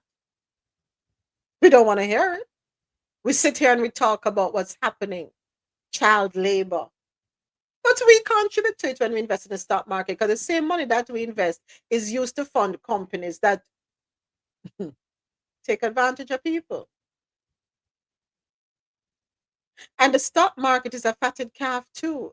I'm losing, but somehow the CEOs of these same companies that we invest in taking home millions of dollars in pay. We don't have a problem with that. Yet our little paycheck every week. Yes, I'm investing in the stock market. I feel so good. I'm gonna have a 401. I have a 401k. I'm gonna retire good. And then them tax you behind when it's time for you to take advantage of your 401k. Then tax you. And you still have to pinch a penny. But the CEOs still live big. We fund their lifestyles. I don't know. I guess I have a different outlook on things. And it's okay. I'm like Mr. President. Sometimes we stand alone on our islands. I agree. AT. The stock market is the casino and the house never loses. Go ahead. Yeah, you know what? Like every time we talk about like Bob Marley, like I always have to bring up Rita because like those three guys, Bob Marley, Bunny Wailer, Peter Tosh, they're probably the three most talented ever come together in one group, right? And Bob Marley was not even the most talented in that group. Like Peter Tosh, if it wasn't for his, like Peter Tosh was just stubborn, right? He just didn't want to do anything, and you know that he was a ninja too, right? Like he used to study, he used to have him sword and all that type of stuff. He was very, very tough and very radical. And it is so crazy that he's the only one that, like he achieved the least out of Bunny Wailer. He won a Grammy. I think he won a Grammy for Electric Boogie, right? And Bob Marley, the accolades. And I always said, if it wasn't for Rita Marley, like the only difference with those other guys, they did not have a Rita Marley. So Rita Marley, when you talk about like a strong woman for support a man, Rita Marley is the name that you have to put there, because like Rita Marley is Bob Marley. Bob Marley is Rita Marley. Like regardless of whatever they talk about its other relationships and stuff like that, Rita Marley, if it wasn't for her, Bob Marley would not be celebrated the way he is celebrated today. And it is just so crazy, because Peter Tosh is just, this man is so full of talent, but I don't think he was able to use like 10% or achieve not even 10% of what he was supposed to achieve. And that's because he didn't have a Rita beside him. So it is so interesting. Indeed, Dave, indeed. So President said, moments away as a little investment, them you burn. Aye, Tom drunk, but Tom no fool. You ever hear this one? When Hug asking Mama why our nose so long? The older you get in this thing called life, and the more you observe, I'm getting some feedback here. I'm not sure what's going on, but yeah, the older you get, and the more aware you become, and the more you question things, and the more the answers where you get no really add up. But when the people then where you ask the question, then give you an answer, and then speak you spoke you, and go round and come round and up the hill and down the valley, cross the river, and you sit down and you listen to them, And then at the end of the day, you say, but hold on, something just ain't adding up. I guess that's me, Mr. President. Some things just don't add up for me. Some things just don't make sense for me. But the deeper issue for me is it's the being complicit. That's the deeper issue, right? That's a bothersome part for me. Yeah. I know we can't control everything, right? But what we can, we can. We do what we can. 80. Yes, and that means something at 80. Little pain. Mr. President, so roll out on a private jet.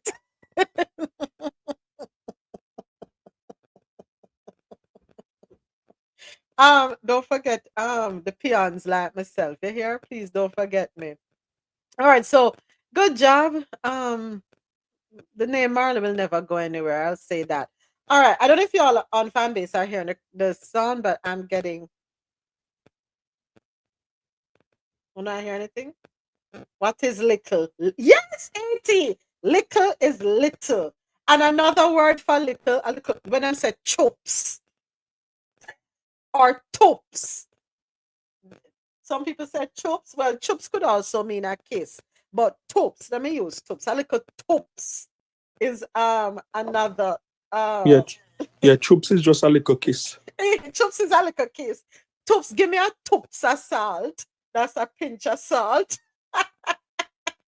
Me don't know if it's tops, it is such a shame. There are variations to to patois words, right? I know at one point they were trying to have a standard thing. I don't know how far they went with it or if it's done, if they have completed the process.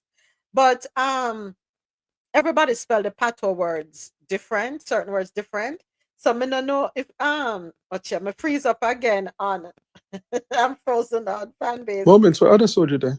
We don't know Adesoji pull out. Me do want to ask him so because me or Benin man says Zagazao mean big bottom in Africa. Some you want No, but remember, Africa is a huge continent. Which in a country? Ghana.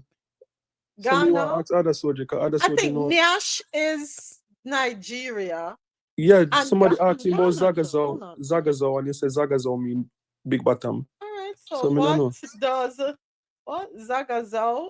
Oh, People look it up online and say not no go so, but them I say maybe I can not the African dictionary not there. okay. So according to the Urban Dictionary, frequent yo what me not know about that. No, me not say not this Zagazao. This content isn't available. Beanie Man explains that Zagazao did me. Okay, so if it not as I don't know. I'm looking.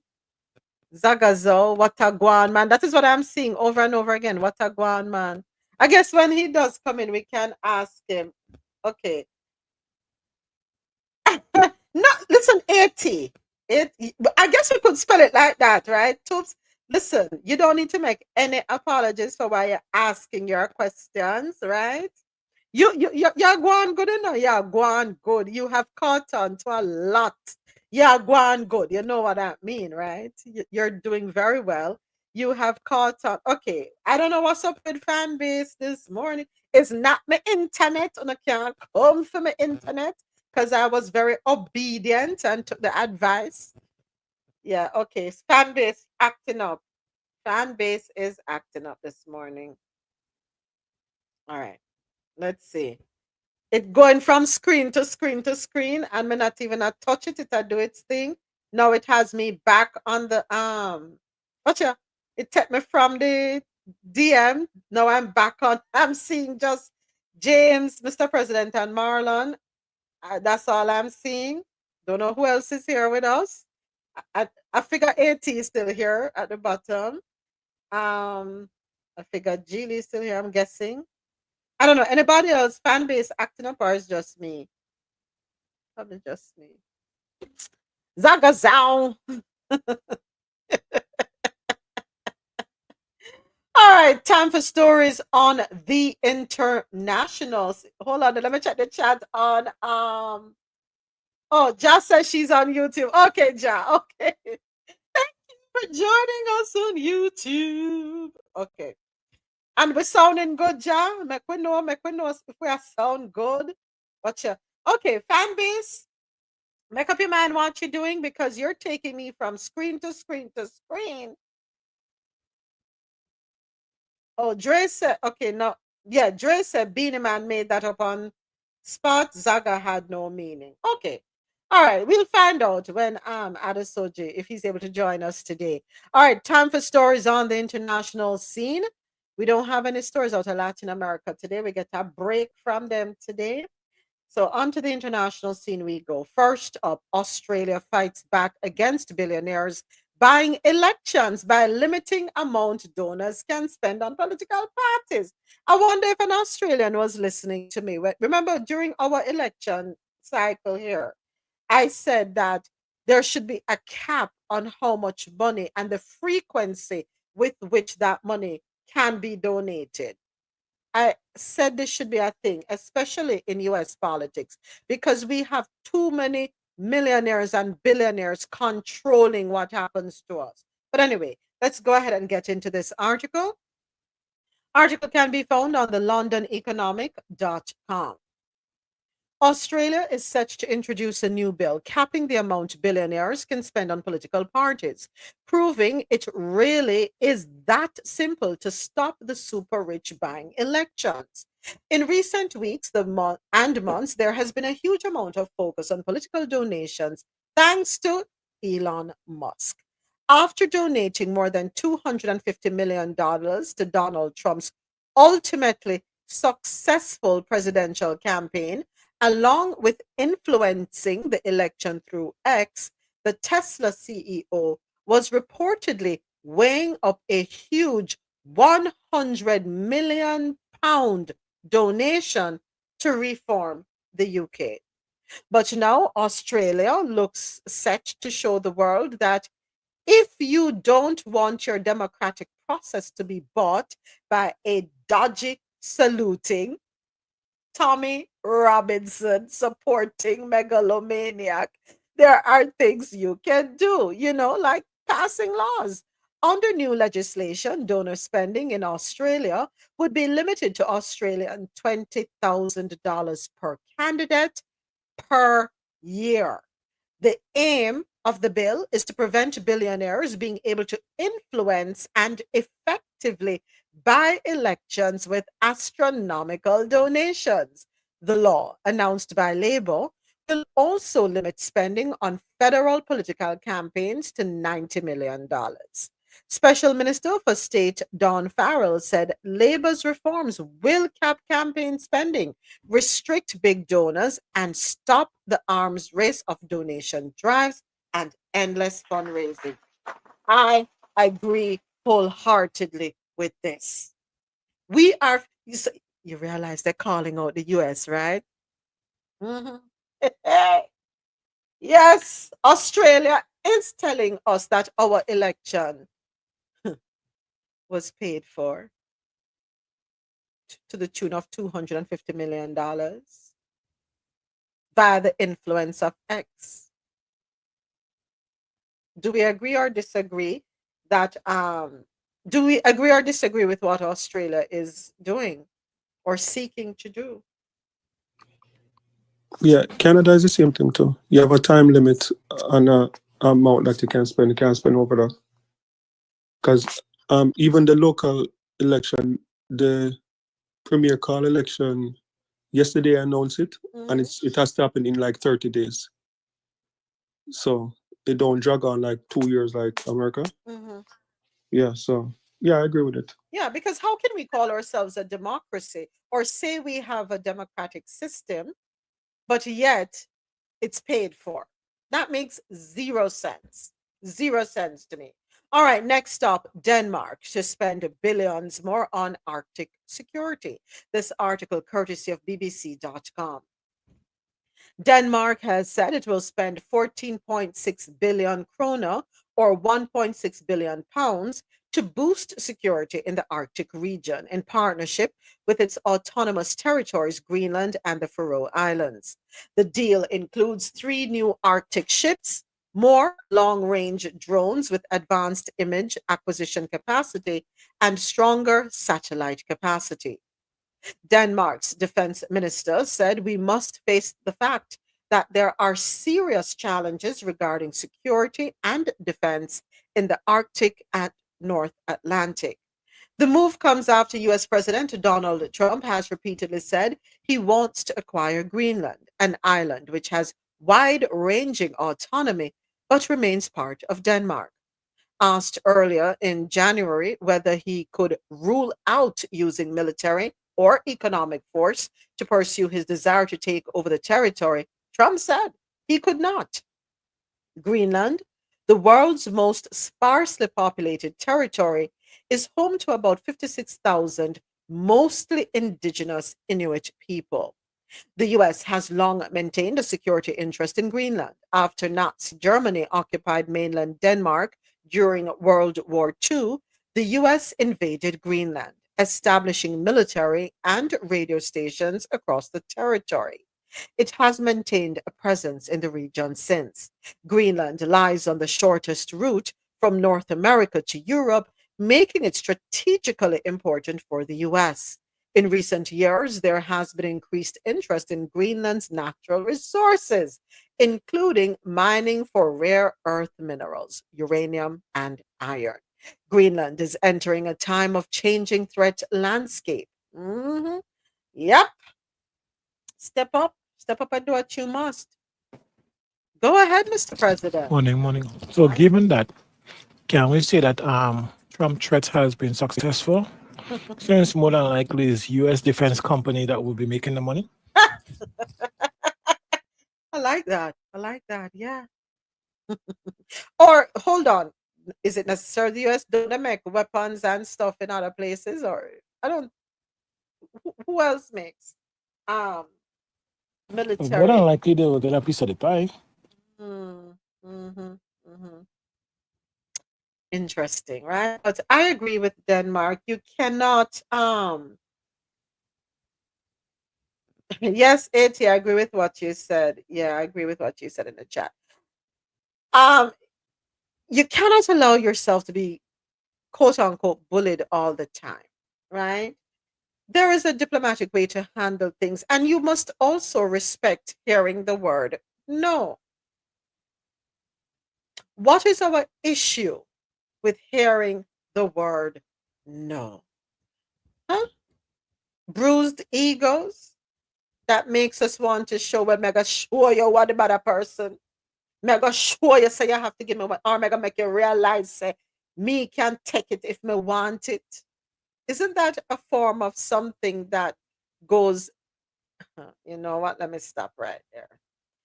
Fan base, I'll be right back because I am frozen, frozen, frozen. Can't get in none at all. So I just want to say thank you to everyone here with me on qmzradio.com, janoradio.com, madmusichouse.com, and everyone watching on YouTube live. Okay, I'm back. I'm back. Fan base.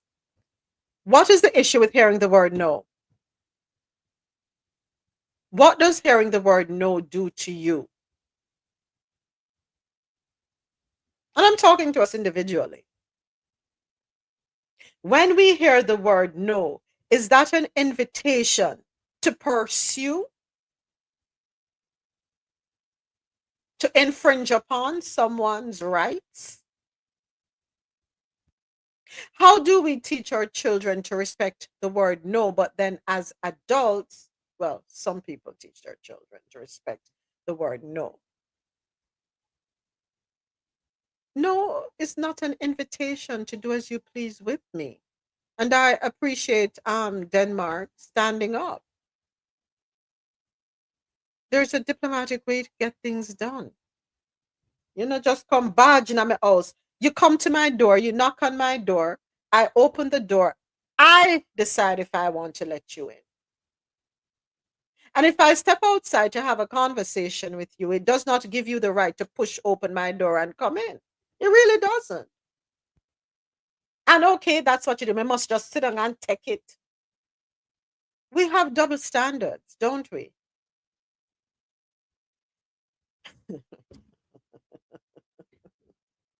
They tell us don't take no for an answer, but we're talking about the infringement of someone's rights now, and the invasion of someone's personal space now, Dre. Different argument, right? Different argument. And I think clarity isn't provided. Probably that's what the issue is, Dre. They're not taught to respect the word no. They're not taught time and place. They're not taught when it's okay versus when it's not okay. Is that what I'm supposed to understand from this?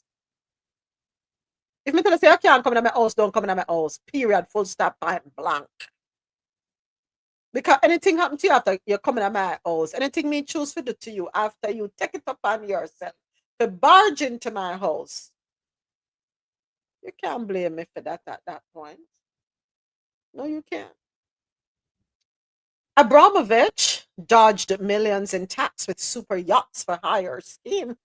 The story courtesy of BBC.com. It was Christmas 2011, a year after Roman Abramovich had taken delivery of his new super yacht, Eclipse. But it seemed the oligarch would not be using it over the festive period.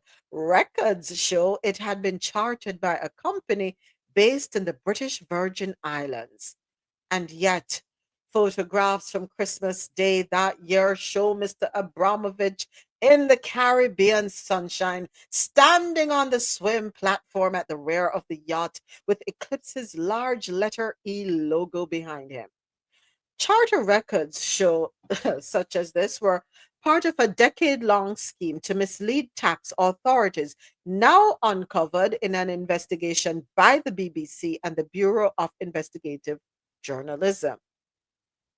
The scheme falsely presented the Russian oligarch's fleet of yachts as a commercial leasing operation to dodge millions of euros in VAT on their purchase and running costs. There has been tax evasion. That's according to Italian tax lawyer and professor when speaking with the BBC, saying this is criminal in a statement. Lawyers for Abramovich, who now reportedly divides his time between Istanbul, Tel Aviv, and the Russian resort of Sochi, said he had always obtained independent expert professional tax and legal advice and acted in accordance with it. That's right. Stand your ground, Mr. Abramovich. Stand your ground. You acted on legal advice. Professional tax and legal advice. So, okay, just an example. When President Trump avoid tax, he's a genius. And when Mr. Abramovich avoid tax, he's a criminal. Did they bring charges against him for any illegal wrongdoing? No, well, he was sanctioned by the UK in March 2022 over his connection to Vladimir Putin's regime. Bought 5 luxury yachts over the course of the 2000s that were involved in the tax scheme. It's not a scheme. If he follow the law and he gets away with it, it's fine. That makes him a smart man according to the current president. He was forced to sell Chelsea. He complied with and get rid of the team and stuff like that. My thing is, Mr. Abramovich is using the law and the expertise at hand to his advantage. So unless you bring a charge and show how he broke the law, then he's just genius. Exactly. Because he's using the same law that you create. Thank you. As the current president said when he was running, don't blame him for not paying taxes, because the people that was donating, the big donors to the Hillary Clinton campaign, was doing the same thing that he do. And if you don't like it, don't blame him. Change the laws so that everybody, and he guaranteed us at that time that the law would not be changed because the big donors are benefiting the same way he's benefiting. So if Mr. Abramovich is benefiting by the said laws that was set by the EU, then how it looks on paper is irrelevant. He's a businessman. Thank you. We're hypocrites. We are hypocrites. That's exactly what it is. We are hypocrites. Right? That's so. We are hypocrites. Shouldn't we embrace what's good for the goose is good for the gander? Shouldn't the law be applicable to everyone? And I agree with you, Mr. President. How can you write the laws? I abide by said laws, and then you're going to call me a criminal because I used said laws to my full advantage. So you say when we point a finger, how many say coming back at us? 3. If you look at all the papers that came out over the years, the Panama Papers and all those papers that was leaked, right? When we see all the 400,000 files, names, all of them doing the same. So it's like one big club. But they just choose who they go after when they all doing it. That's why whoever leaked the paper does end up being a criminal for leaking the papers, right?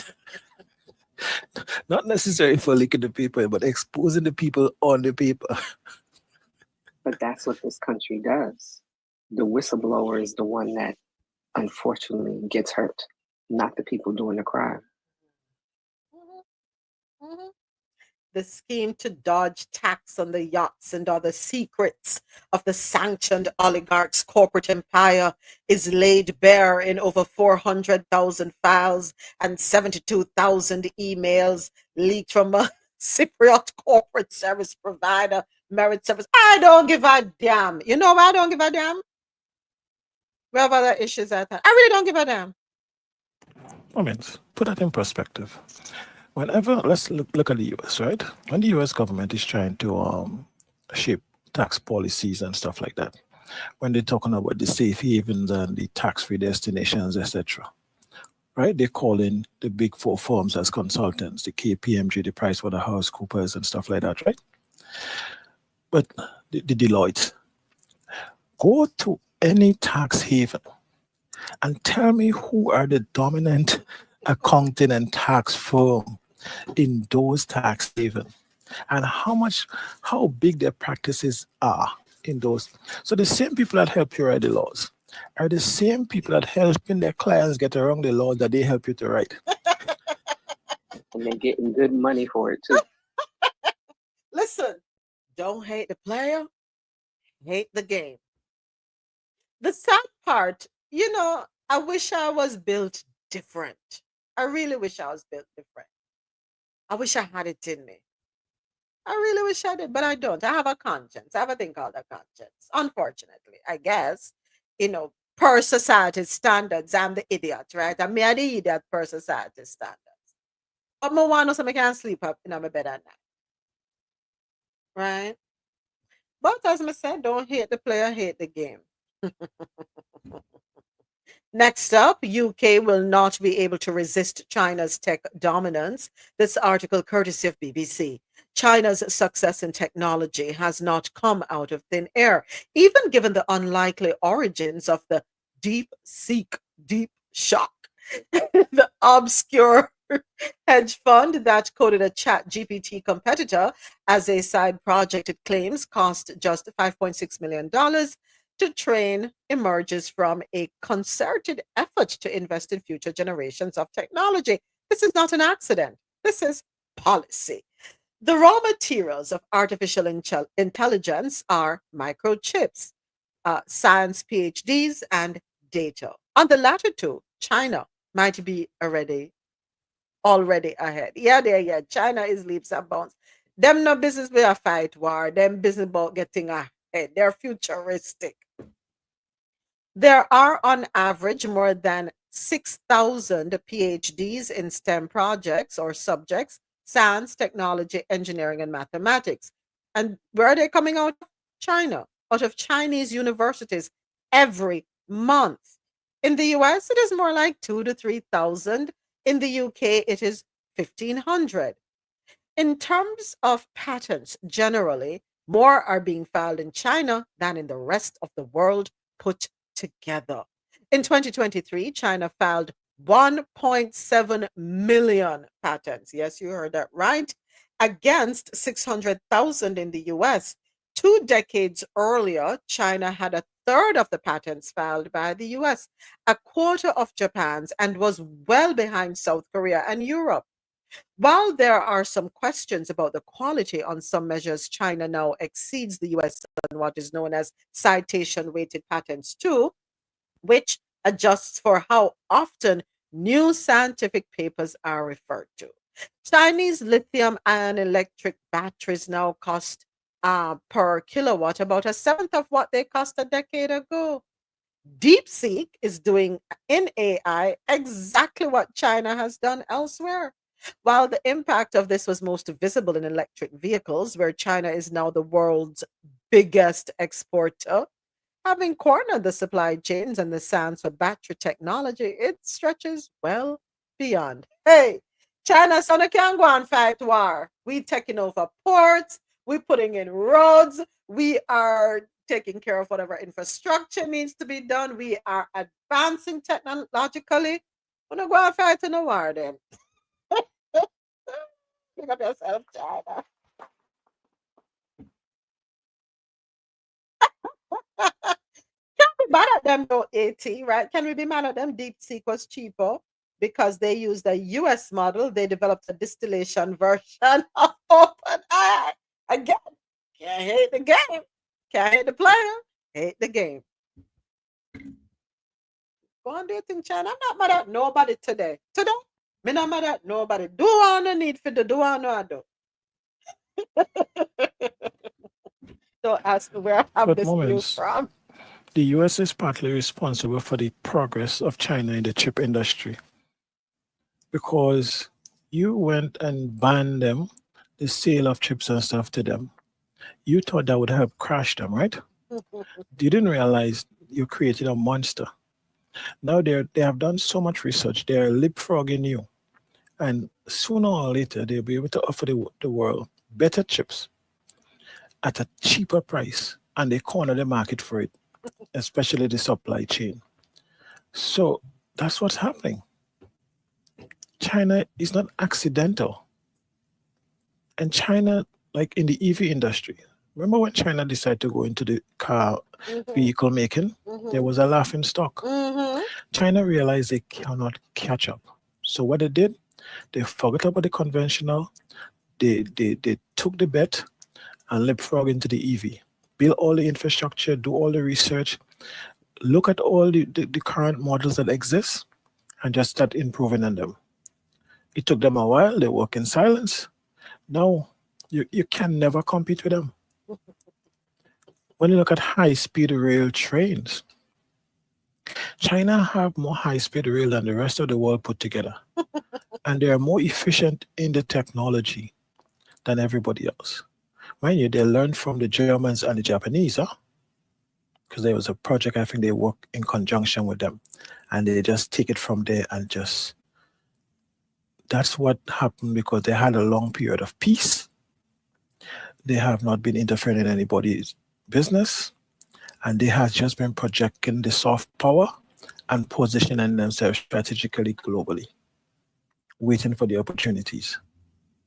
Now, NVIDIA was the hottest stock a couple of months ago on Wall Street. And just like that, they tank it. So to me, they are forward thinking and they are strategic in what they do. Hate them or like them, we could learn a lot from them. Facts. No, man, we're busy here dividing group against group. Within the same groups, there's fighting and division. That's what we busy I do over here. Can I blame China for going ahead leaps and bounds? No, forward thinking. And you said something. Learning. You see that thing? Learning. Yeah. Pull up a chair, get your books out or your notepads, whatever, and start taking notes. Stop the bickering. Stop the fighting. Stop worrying and concerning yourselves with the wrong things. Things that, quite frankly, now get to nowhere. We have to be forward thinking. China over there playing chess. We over here playing checkers. And I'm not saying China is perfect. I don't want anybody to misconstrue what I'm saying. But there's a lesson to be learned. And more that they are mentioned in the news. You see, they are less concerned with the things that we are engrossed in. Them just a got you, cut and got you, cut and got you. Tunnel vision. Is that so hard for us to do?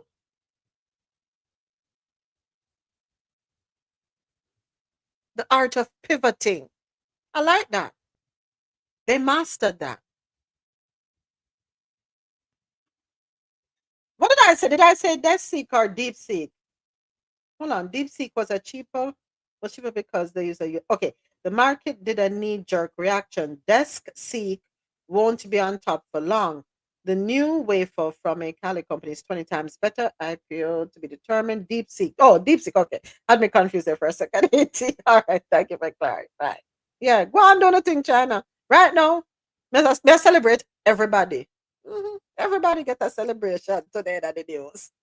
Israel, you're next. Come get your award.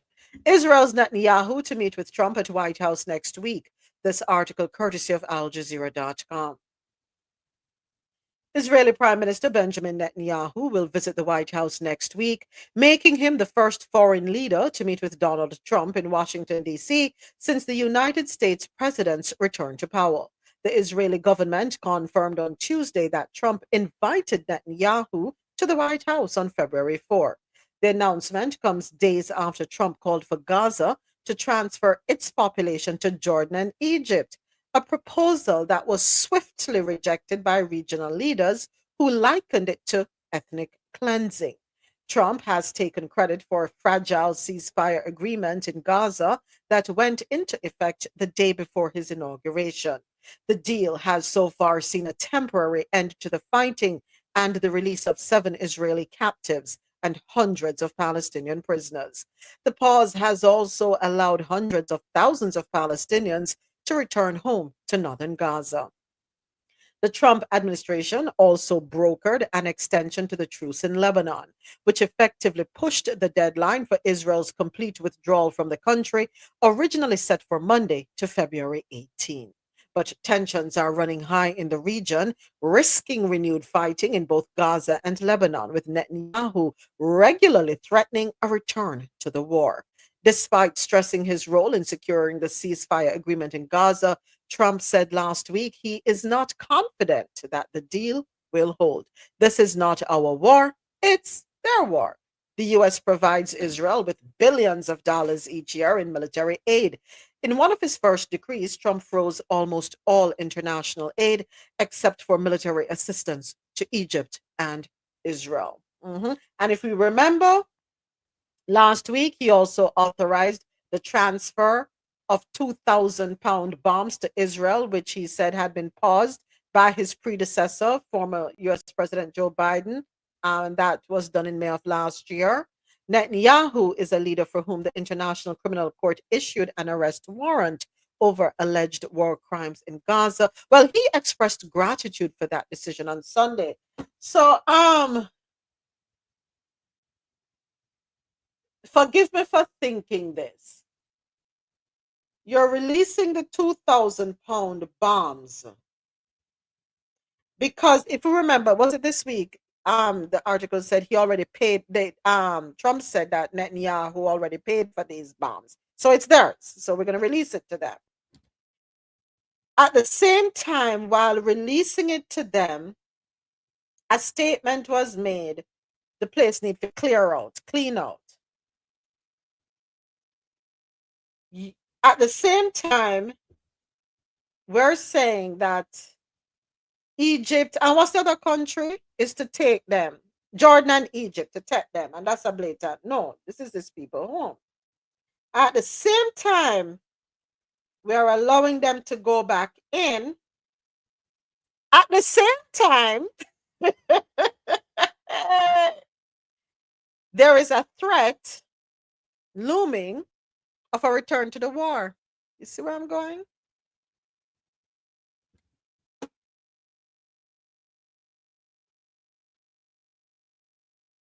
Yeah. Something does sound right. What you said earlier, Jim, something not right when we were talking about cartel? Or something isn't right with this to me. Didn't he meet with him already at Mar-a-Lago? Or am I mixing up? Hold on, I must be confused. So much has happened since November. It has been a whirlwind of events. I thought he met with him at Mar-a-Lago just the other day. Anyway, he'll be at the White House. Go ahead, Mr. President. I think we still have to give Trump some credit because at minimum, he got them to get a ceasefire. I don't believe it will be long lasting, but at minimum, the Palestinians get a little breather. And he at least get them to start the process of getting out of Lebanon. So you still have to give him credit for that. Joe Biden was not even able to get a proper ceasefire. Are you sure about that, Mr. President? Or was he blocked? Remember that it was circumvented, Well, allegedly. At the end of the day, whatever happened is who got the results, right? So yes, we bash Trump and stuff like that. And I don't think anything here will be long-lived. But at minimum, he's on record as getting a ceasefire. Let's see what happens going forward. But let's give him some credit. As shaky as it is, we have to give him some credit. But it's something better than nothing. Well, he admit, if you're looking at how things was, you could say progress.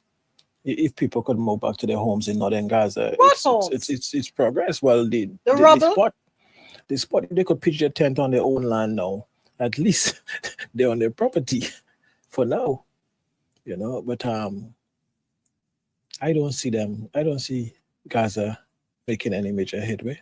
I don't see Netanyahu giving up on his ideals. I think they're trying to take the Palestinian land, and I don't think they would ever stop. Unless Netanyahu come out of power and we get somebody who with a cooler head, I don't see anything changing. And remember, Trump is a man of deals. So he will do anything that favor him at the given moment. But for now, I still feel we should give him some credit for at least getting that ceasefire. Okay. Okay. If you say so, sir.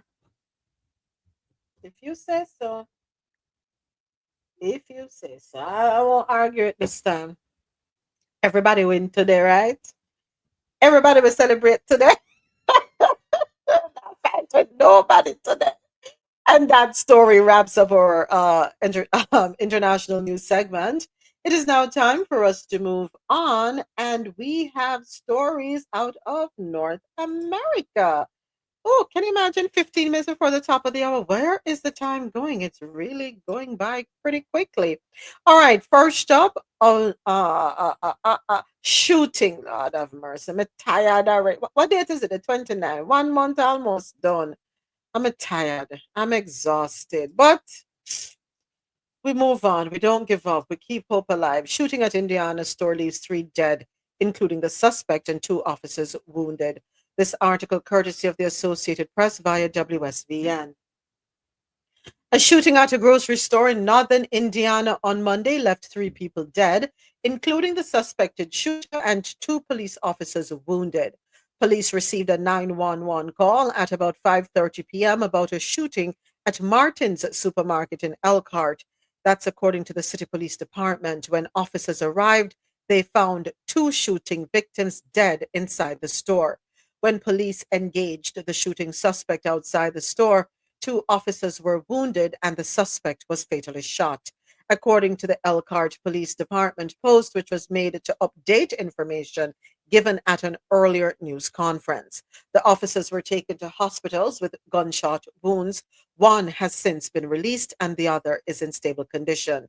In this horrific situation, words cannot express the pain felt in our community when a tragic incident like this happens.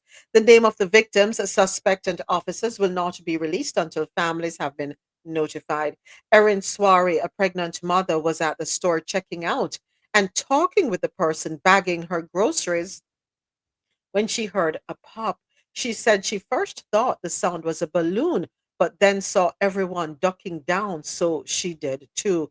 After that, I would say there were 6 to 8 more shots, just one right after another. Sori said she eventually got out of the store shaken and breathless. Oh, we don't have a gun problem in this country. Remember, folks, keep calm. Keep calm. We don't have a gun problem. Not at all.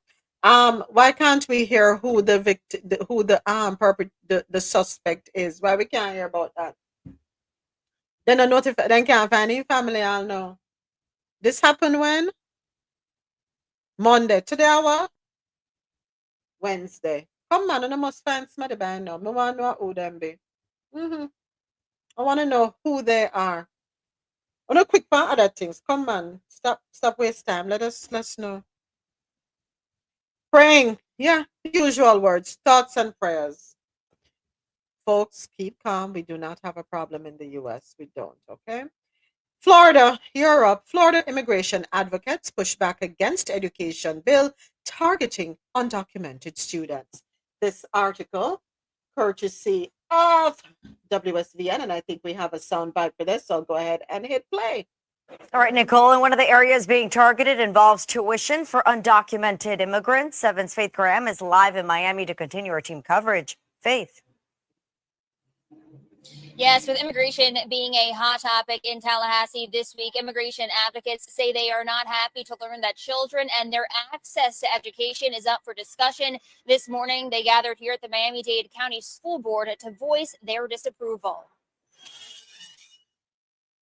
What has not changed is that children still need affordable education. Immigration advocates outraged and voicing their disapproval as the Florida state legislature moves to roll back in-state tuition waivers for undocumented students. Every child deserves to thrive, Every child deserves to have access to education, and they deserve to dream about what it feels like to walk across that graduation stage. The legislation, which could pass as soon as Tuesday, was first proposed last month.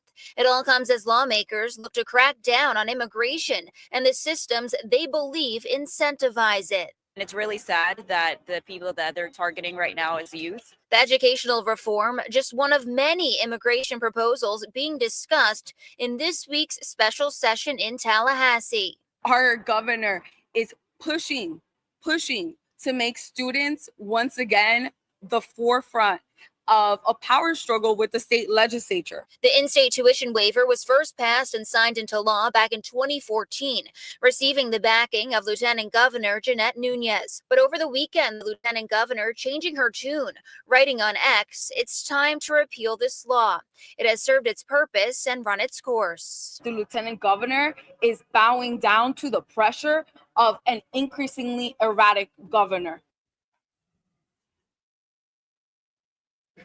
Now, it is very possible that we could find out the fate of this new legislation and whether or not these waivers will be rolled back as soon as today. Live in Miami, Faith Graham, 7 News. All right, Faith, and make sure to keep it here with 7 News. We'll stay on top of this week's special session in Tallahassee. Look for live updates on air, online, and on our...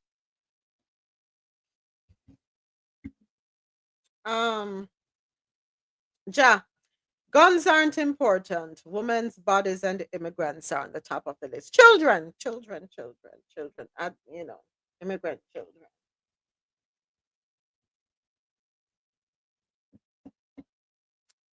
What can I say? I don't know.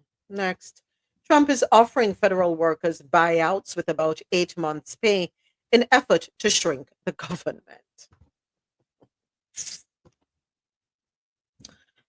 Ah, boy. We can find this article on yahoo.com. According to the Associated Press, the Trump administration announced on Tuesday that it is offering buyouts to all federal employees who opt to leave their jobs by next week, an unprecedented move to shrink the U.S. government at breakneck speed. A memo from the Office of Personnel Management, the government's human resources agency, also said it would begin subjecting all federal employees to enhanced standards of suitability and conduct, and ominously warned of future downsizing. The email sent to millions of employees said those who leave their posts voluntarily will receive about 8 months of salary, but they have to choose to do so by February 6th. President Donald Trump has built a political career around promising to disrupt Washington and vowed that his second administration would go further in shaking up traditional political norms than his first did. Still, the repercussions of so many government workers being invited to leave their jobs were difficult to calculate. All right. Mr. President, y'all are good with numbers, right? So when you, hold on. Let me get this clear. Do government workers, hold on, let me get this right. Do federal workers pay taxes? When them get them paycheck, they do pay taxes. Oh, okay. So we're going to be taking away some revenue, right? About how much money I think we're going to lose, right? That's in tax revenue just from people paying federal taxes. That's automatically deducted from them paycheck before they even get it. I'm assuming billions of dollars per month, no? Okay.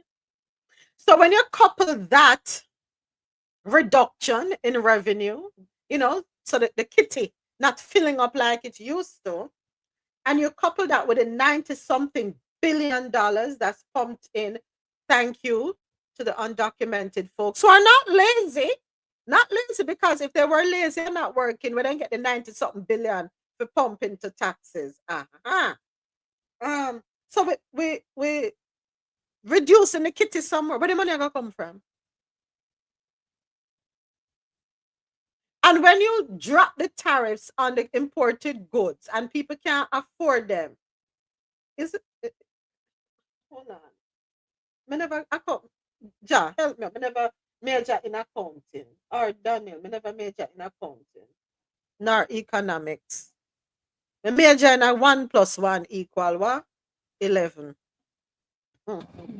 It's impossible to calculate the real effect of all these things individually, much less happening all together. The disruptions, the loss of revenue, the loss of jobs and stuff like that. So you could see more people going on the social programs, but then they cut the social programs. So there is no safety net. I don't know. It's impossible. It's ludicrous. Jamina, like how as an accountant, you not tally up the numbers, them and make me know so we're gonna be okay. That it won't be a big deal if we lose that money. We are okay. Make me know, man. Me need some positivity. Una na like we end a board meeting, yeah, because una na do no job. Run me the numbers, let me see how it go. Where it come from? So I came across a video. I'm sorry, Ja. I'm sorry. I didn't mean to do that. At least you're happy today. Remember that today we are look for the best in our everything today. I want one yes, so hold on there. One video just pop up. I want one by ABC. Person in custody claimed to have Molotov cocktail. Which one of Trump supporter them that now? Lord of mercy. Too much of going in other words. Yeah, it's one of his supporters. And I can't tell me it's not a MAGA person doing that. But anyway, came across a video yesterday, and I am human, so as hard as it was it really hard? No, I felt her pain because I don't know how she voted. I really don't know how she voted. But there is a woman, she literally buckled over upon the ground a ball because she gets benefits. She don't know how she gonna feed her pit to them because she said this can't be real, right? Hearing about the freeze. What's the name for this thing? FAFO? Yeah, that's where we are. I don't know what to tell you, my friend. I don't know what to tell you. We feel your pain because nobody wants to be in a position where them can't feed them children, right? Nobody wants that. But actions have consequences, no? That's what I'm saying. Yeah, actions have consequences. Oh, by the way, I signed up for French 101 on TikTok. Hillman TikTok. So I start classes February. If you want to learn French, if you so and I signed up. There's another class I signed up for on Hillman TikTok. Yes, I enrolled in Hillman TikTok. The videos about Hillman TikTok are hilarious. Have you seen the ones? Oh, there is another one, Psychotherapy and Trauma Healing 101. I signed up for that one too.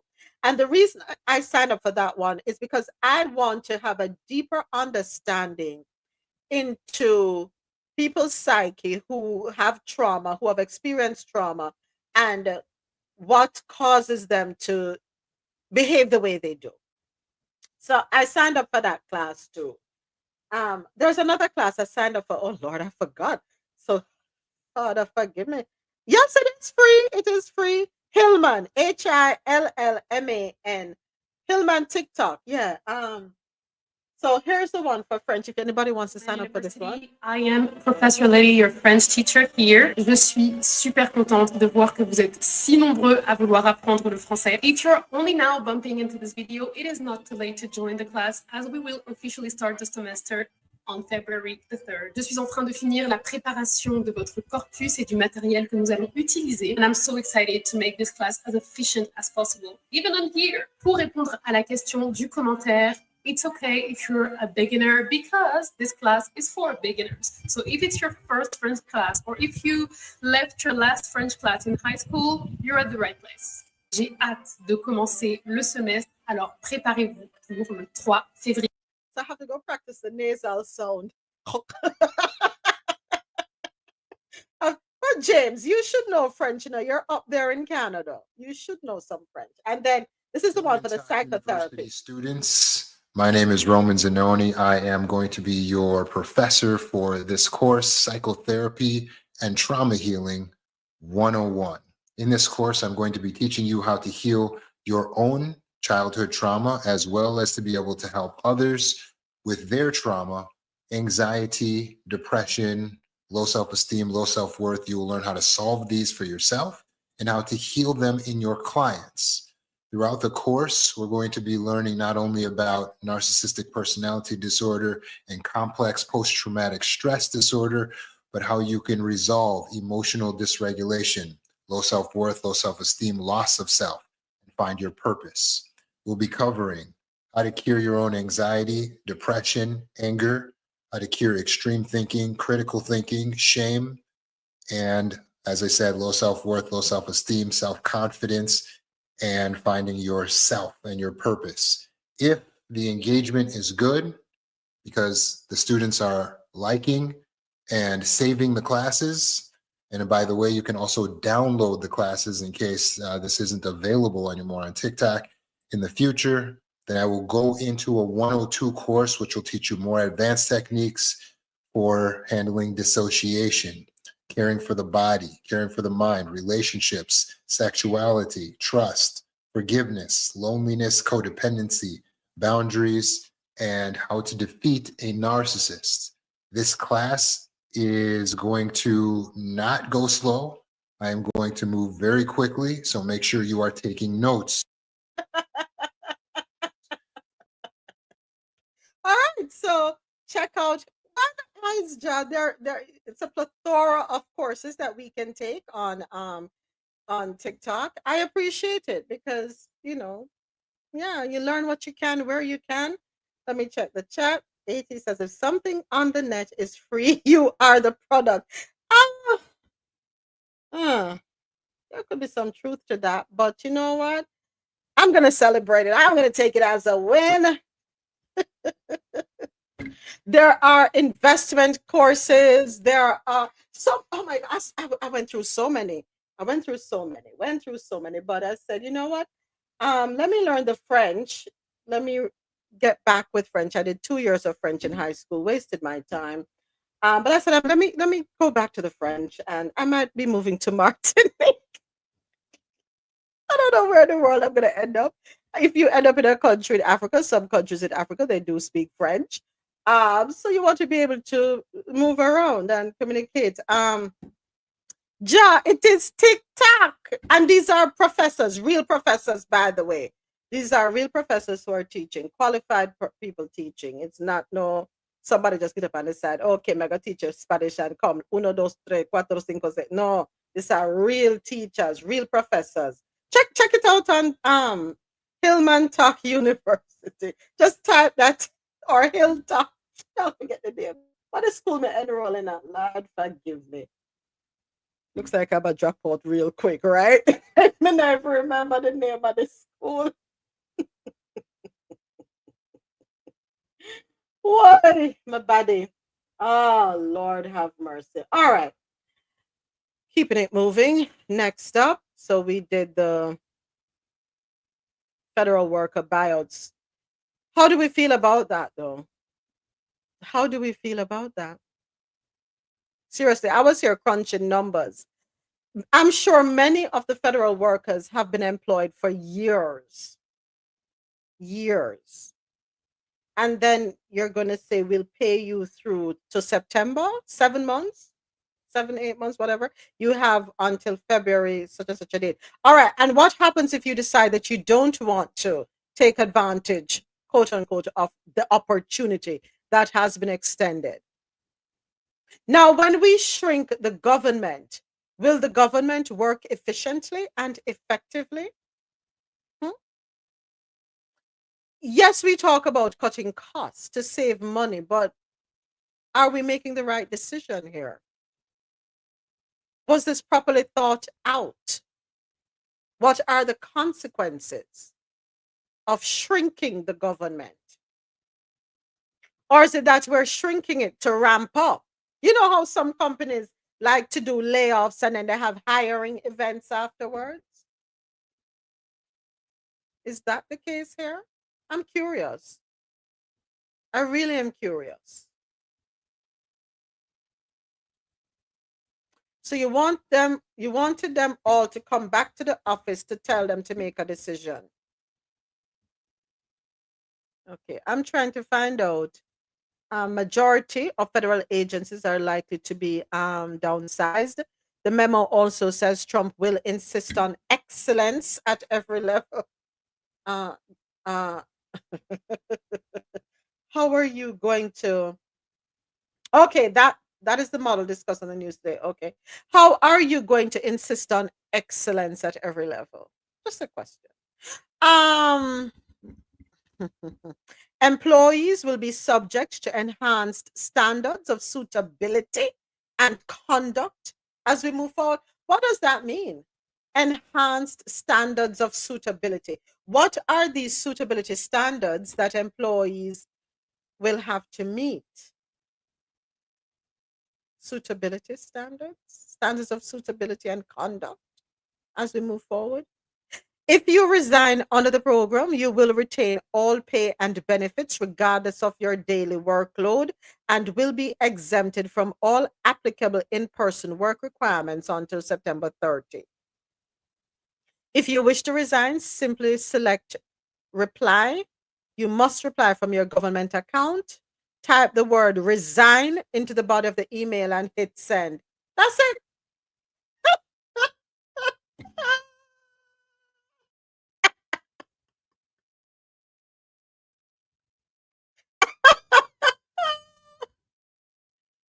Oh, jeez.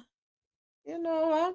I'm gonna be positive. I'm going to keep hope alive, keep my faith, and I don't know if I'm to laugh or cry, really. Federal judge temporarily blocks Trump administration freeze on federal grants and loans. So this one, courtesy of the Associated Press, a federal judge on Tuesday temporarily blocked a push from President Donald Trump to pause federal funding while his administration conducts an across-the-board ideological review to uproot progressive initiatives. The order capped the most chaotic day for the US government since Trump returned to office, with uncertainty over a crucial financial lifeline causing panic and confusion among states, schools, and organizations that rely on trillions of dollars from Washington. And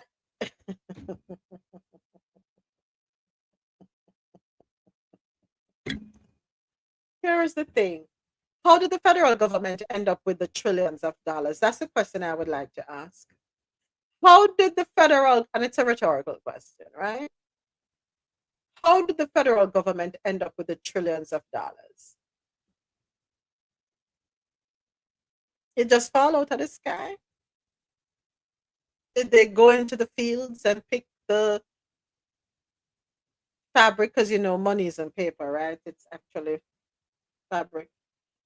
Did they go and make the money on their own? I'm sure all this money is taxpayer money, no? So you're gonna cut off funding to the same taxpayers that give this money. I don't know. I'm missing something here. I don't understand it. Probably somebody else can explain this to me. Does that make sense? You cut off your own foot. Ah, boy. I think I have the video saved here on how you get to things that you save on your something. Lord of mercy. Say, how you find your safe? Okay, save. Here it is. I found it. No, it's not there. So, all right. I guess it disappeared. I know I saved it, but I guess it disappeared. It is what it is. Yeah. So the White House did not immediately comment on the order, which leaves unresolved a potential constitutional clash over control of taxpayer money. Democrats, who have struggled to gain a foothold during Trump's second term, unleashed on the Republican president, describing his actions as capricious and illegal. Administration officials said the decision to halt loans and grants was necessary. Why? To ensure that spending complies with Trump's recent blitz of executive orders. The Republican president wants to increase fossil fuel production, remove protections for transgender people, and end diversity, equity, and inclusion efforts. And I want to talk about DEI for a second. Now, DEI is not the new word for Black. It's not. Although we are made to feel that that is what it is, because a lot of people celebrate the removal of DEI, and they have been celebrating it since last year because they're like, yeah, away with DEI, not recognizing that DEI is so much more than seeing to it that everyone has an opportunity, right? We talk about access. Yeah, access to so many things. Women, yeah, women are huge um beneficiaries of DEI. And not just women of one color. All women are beneficiaries of DEI. Some benefit more than in larger numbers, let me put it that way. Some benefit in larger numbers than others. The handicapped. Is that the right term? Because everybody, we have to be so careful with the terms that we use to describe people, right? Those who need benefits, need help because they're not able to function wholly on their own, and they need the help of other people, and people have to disabled, thank you, Jack, thank you, that's the word, the disabled rely heavily on it. Veterans benefit from DEI. Who else? Children, right?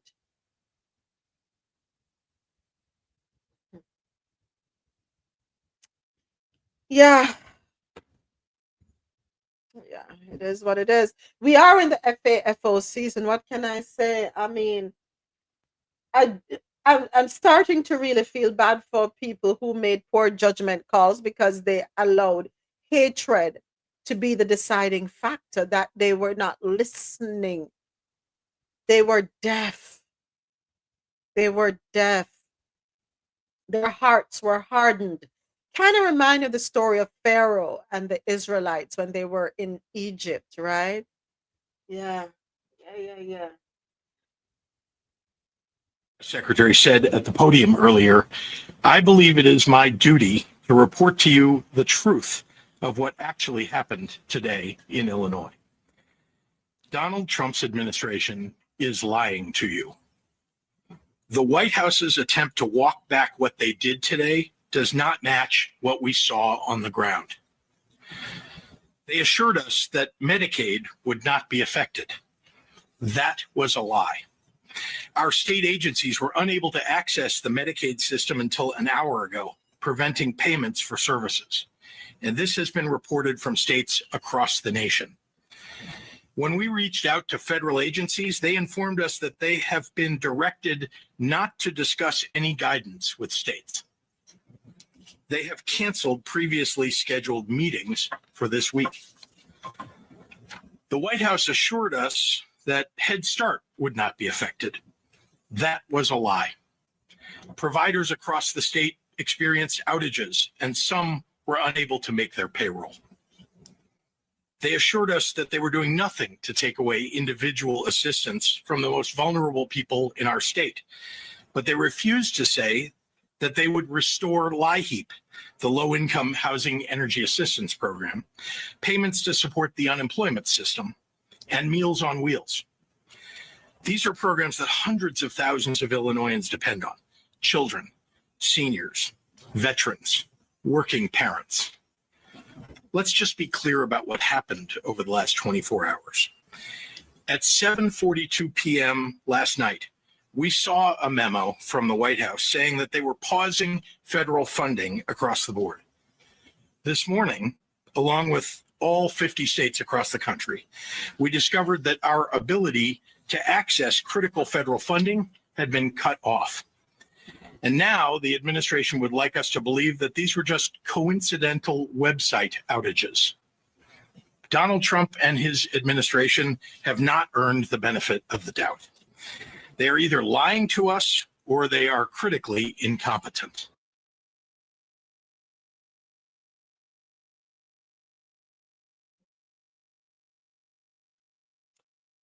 Oh, did y'all see the one with oh my gosh, Tim Walls?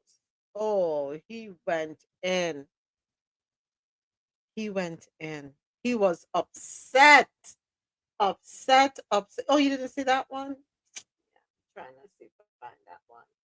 Back. Was it on John and Reed's page that I saw? But he was livid about the whole thing.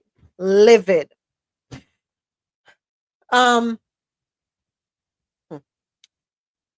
So we have TikTok talk. Let's go ahead and get into that. 14 minutes after the top of the hour already. First up, don't know if y'all saw this one all over the internet. Caroline Kennedy calls cousin RFK Jr. a predator and unqualified ahead of HHS confirmation hearings. Did y'all hear that one? Oh, Lord, she came right out on her darling cousin. I was like in shock listening to it. When she started, that is not what I was expecting to hear. I think the entire world is in shock from hearing it. Dear Senators, throughout the past year, people have asked for my thoughts about my cousin Robert F. Kennedy Jr. and his presidential campaign. I did not comment, not only because I was serving in a government position as United States Ambassador to Australia, but because I have never wanted to speak publicly about my family members and their challenges. We are a close generation of 28 cousins who have been through a lot together. We know how hard it's been, and we are always there for each other. But now that Bobby has been nominated by President Trump to be Secretary of Health and Human Services, a position that would put him in charge of the health of the American people, I feel an obligation to speak out. Overseeing the FDA, the NIH, the CDC, and Centers for Medicare and Medicaid Services, agencies that are charged with protecting the most vulnerable among us, is an enormous responsibility and one that Bobby is unqualified to fill. He lacks any relevant government, financial, management, or medical experience. His views on vaccines are dangerous and willfully misinformed. These facts alone should be disqualifying. But he has personal qualities related to this job, which for me pose even greater concern. I've known Bobby my whole life. We grew up together. It's no surprise that he keeps birds of prey as pets, because Bobby himself is a predator. He's always been charismatic, able to attract others through the strength of his personality, his willingness to take risks and break the rules. I watch his younger brothers and cousins follow him down the path of drug addiction. His basement, his garage, his dorm room were always the center of the action, where drugs were available, and he enjoyed showing off how he put baby chickens and mice in a blender to feed to his hawks. It was often a perverse scene of despair and violence. That was a long time ago, and people can change. Through his own strength and the many second chances he was given by people who felt sorry for the boy who lost his father, Bobby was able to pull himself out of illness and disease. I admire the discipline that took and the continuing commitment it requires. But siblings and cousins who Bobby encouraged down the path of substance abuse suffered addiction, illness, and death, while Bobby has gone on to misrepresent, lie, and cheat his way through life. Today, while he may encourage a younger generation to attend AA meetings, Bobby is addicted to attention and power. Bobby preys on the desperation of parents of sick children, vaccinating his own kids while building a following, hypocritically discouraging other parents from vaccinating theirs. Even before he fills this job, his constant denigration of our healthcare system and the conspiratorial half-truths he's told about vaccines, including in connection with Samoa's deadly 2019 outbreak of measles, have cost lives. And now we know that Bobby's crusade against vaccination has benefited him in other ways too. His ethics report makes clear that he will keep his financial stake in a lawsuit against an HPV vaccine. In other words, Bobby is willing to profit and enrich himself by denying access to a vaccine that can prevent almost all forms of cervical cancer and has already been safely administered to millions of boys and girls. During my time in Australia, I worked on the Quad Cancer Initiative, and I learned that cervical cancer is among the top 3 forms of cancer among women in a majority of countries. Tragically, every year, more than 200,000 children lose their mothers. They are orphaned due to a lack of vaccines and screening. Those are the real world consequences of Bobby's irresponsible beliefs.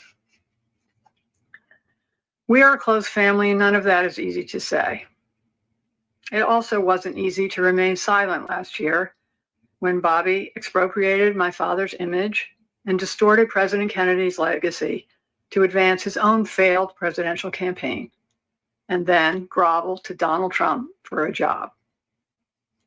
Bobby continues to grandstand off my father's assassination and that of his own father. It's incomprehensible to me that someone who is willing to exploit their own painful family tragedies for publicity would be put in charge of America's life and death situations. Unlike Bobby, I try not to speak for my father, but I am certain that he and my Uncle Bobby, who gave their lives in public service to our country, and my Uncle Teddy, who devoted his long Senate career to the cause of improving healthcare, would be disgusted. The American healthcare system, for all its flaws, is the envy of the world. Its doctors and nurses, researchers, scientists, and caregivers are the most dedicated people I know. Every day, they give their lives to heal and save others. They deserve a knowledgeable leader who is committed to evidence and excellence. They deserve a secretary committed to advancing cutting-edge medicine to save lives, not to rejecting the advances we have already made. They deserve a stable, moral, and ethical person at the helm of this crucial agency. They deserve better than Bobby Kennedy, and so do the rest of us. I urge the Senate to reject his nomination. Sincerely, Carolyn Kennedy. Wow. Wow. Wow. What? Wow. Are people going to dismiss her? Are people going to say, why didn't she come out sooner? What do you think people are saying or thinking when they, because over 1 million people so far on TikTok alone have seen this video, right? I should look at the comments. I did not look at the comments. Over, yeah, 1.1 million people have liked the video. That's not who have seen it, liked it so far. Thank you. I wasn't ready. Thank you. This is a lot to take in. It is a lot to take in. I'm in a state of shock. It is important to say the quiet parts out loud. Thank you for speaking up when there are likely personal costs. Can't imagine what it took for your mom, for you to make this statement. Thank you for sharing. A lot of people are saying thank you. As a cervical cancer survivor, this is so important. HPV is so preventable, and furthermore, cancer for some unlucky ones like me. Oh, wow. I think, can you hear me? Yeah, man, we can hear you. I think a lot of people are going to pay attention to what she says, but I also think, unfortunately, any person that Trump puts up is going to get in unless they just leave because they don't want to deal with the questioning. Mm-hmm. Mm-hmm. I don't think there'll be any real oversight. I honestly think these, what do you want to call them? It's a farce. Oh, wow. Wow. What are we calling these things? That is what they're doing? Appointments. Uh-huh. Who they're appointing. I just think the questioning and everything is honestly a waste of time. Okay. Because he has so many people backing him, meaning the current president. Mm-hmm, mm-hmm, mm-hmm.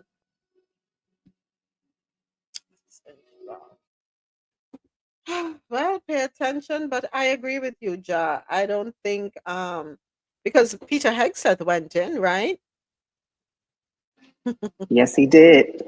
Everybody went in that he appointed, except for I think there was one person that decided not to, Oh, and that I don't one. remember who that was right now. I remember who Yeah, you're talking. Yeah, yeah, yeah, yeah. yeah. Interesting. All right. Bounty hunters are getting contracted to help ICE for 1,000 to 1,500 per illegal. Turn this up. I'll make it as quick as possible. Listen up. My name is Martin Alvarado. I'm a bounty hunter by trade. I've been introduced by my agency. I'm from Seattle. Tacoma called me and told me that as the waves go through, this is the first wave. The second and third is when they're going to hire So this gentleman, he's speaking in front of a city council. Okay. All right. us. The ICE is going to hire us bounty hunters, and they're going to be giving $1,500 to $1,000 per illegal. We don't have to worry about warrants. We don't really have to follow too many of the laws. And if we're going to be deputized by ICE, we can pretty much do anything we want. They're already going over there and creating the squads as we speak now. That's why they called me. So as soon as I get back with my squad in Tacoma, we will be coming down the state. $1,000 per illegal is a pretty good price just to do things that you kind of enjoy. How are what you guys are going to do? How the hell are you going to enjoy? Are you going to pay This us is more? crazy and disrespectful. Are you going to pay us $2,000 to just leave them alone? What? You should be making those kind of comments. I'm not creating panic. I'm trying to give you guys informed of what's going on. What? Numbers right now. You shouldn't be doing that. Well, I'm just stating a fact of what are you guys going to do to stop us from doing our job. Maybe you shouldn't be doing that job at all. Why? Right. What part of illegal don't you understand? Can't put a price. You can put a price on every human being. What? No. Is worth a dollar amount. Oh my God! How are you That's gonna not right. cry? That's your problem. If you don't, all right, so we're gonna. And have this to, guy is to masked ask and you to stop. everything? You know, and around here we don't refer to people as illegals. They're, Right. I'm not going to. They're human beings because it bothers you guys. But your sensitivity is not our problem. Well, it is my problem. Sounds like slavery. You know what? It is my problem. That's right. Because it's time for you to be quiet. It's Good. time for you to be quiet. Shut your mouth It's time and get for the you hell to be out. quiet and leave. Right. Why? Because I tell you the truth? Because you don't even have the cojones to wear them. There you go. Take off the mask, bro. Los That's cojones, no tiene los There you cojones, go. puñeta. No los You tiene. got some. But you know something? That guy at the podium, as shocking as it is to hear him say what he's saying, he was empowered to say that because those are the conversations being had. I agree with you. And the nerve to have a last name as what is it, Alvarado? And they're just going to start. It's going to be pandemonium in the streets because we aren't our ancestors. We understand ICE coming and looking for people. We understand the police. But now you're going to hire bounty hunters, and you really think that there's not going to be any lawlessness in the street? It is ridiculous.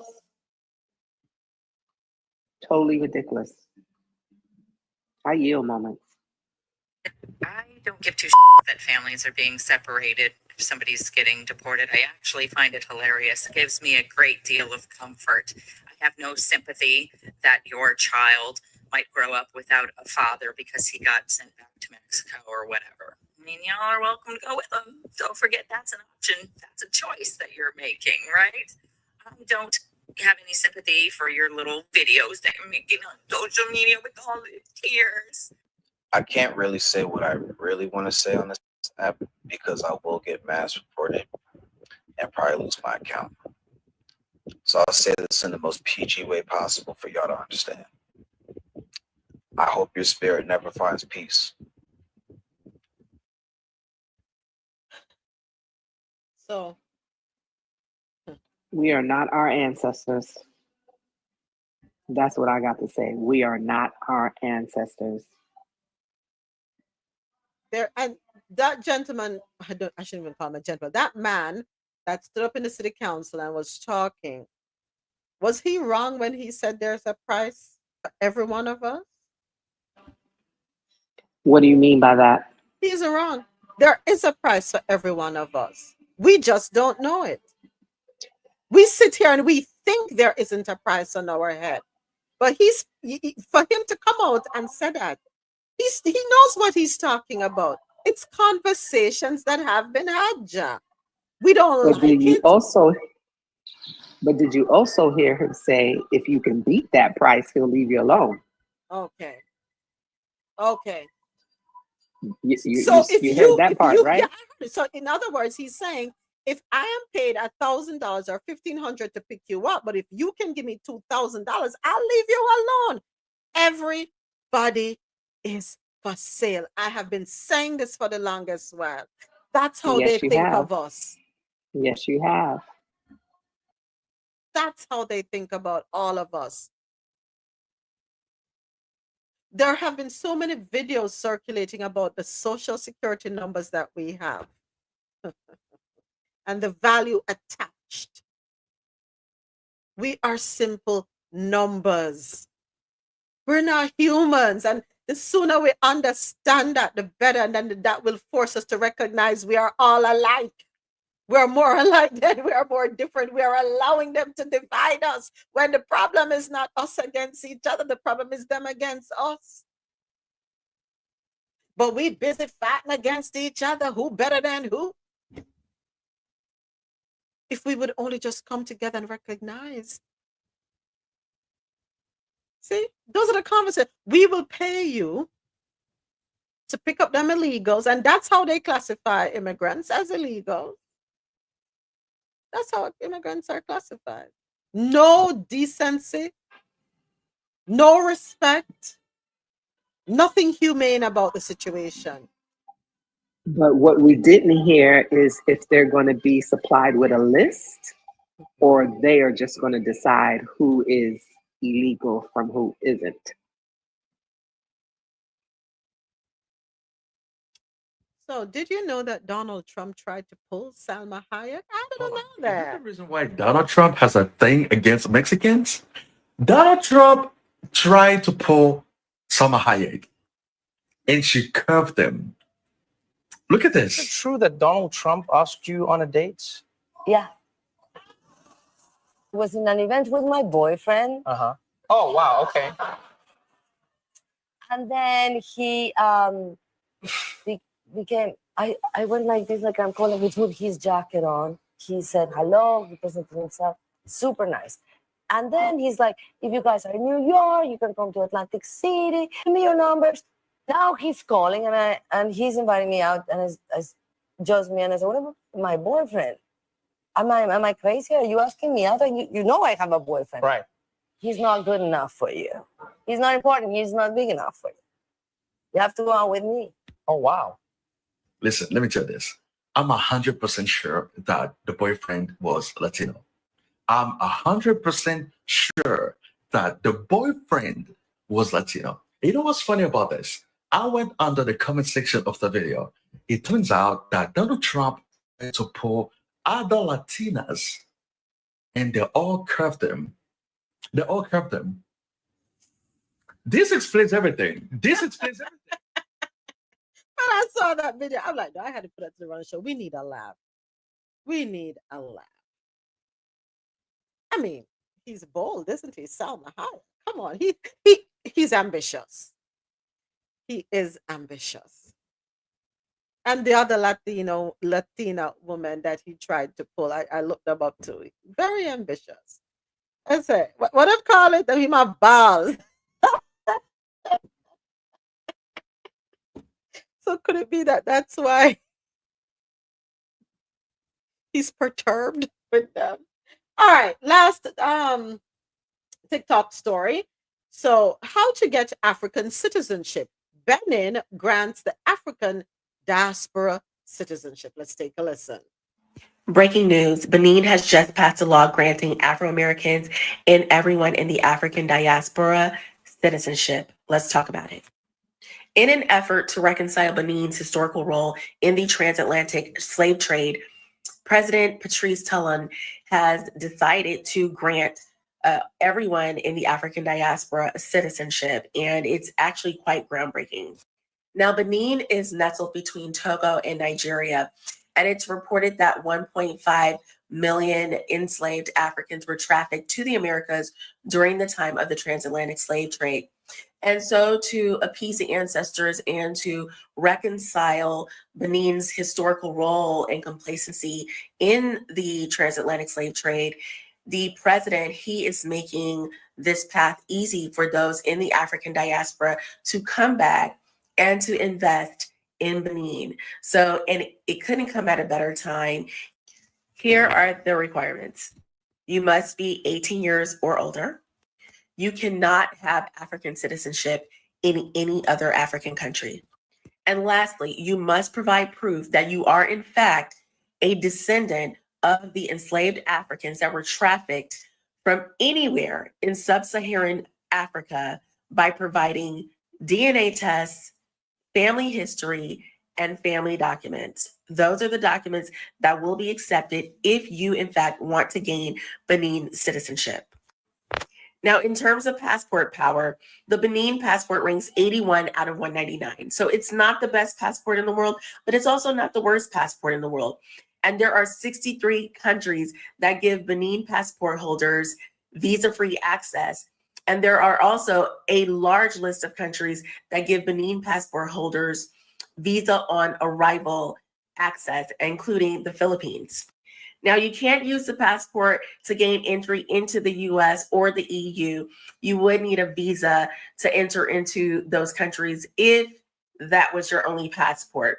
But if you pair it with your United States passport and the Benin passport, it's actually quite good. And here are some of the countries that you would get visa-free access to with your.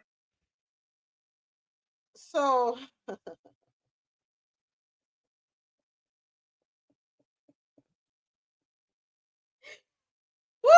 When I saw it, I was like, oh, okay, that's good. That's great.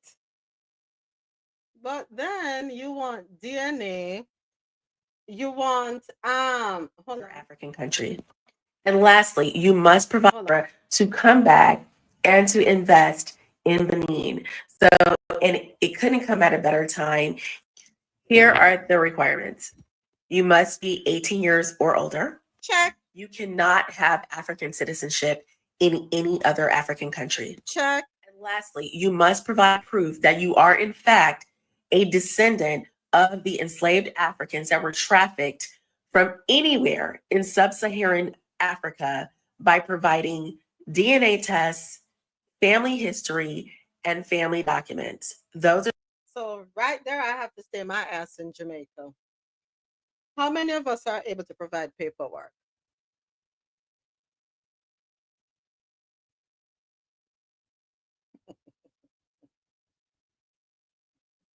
No, seriously, how many of us are able to provide historic? Do we have the paperwork? Do we have paperwork? Honestly, really and truly.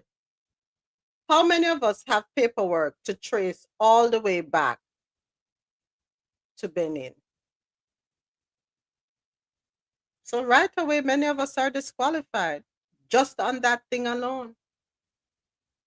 I'm like, okay, this is awesome. I can get Benin citizenship, but I gotta prove.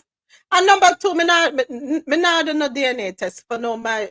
I mean, I already take my blood for enough things. And when them take your DNA, what's the company that bought out the whole DNA thing that own everybody who did ancestry and me or any of them things? They have to check on the DNA to see where they come from. I think it's BlackRock, allegedly. Don't quote me, but I think one of them companies bought it out.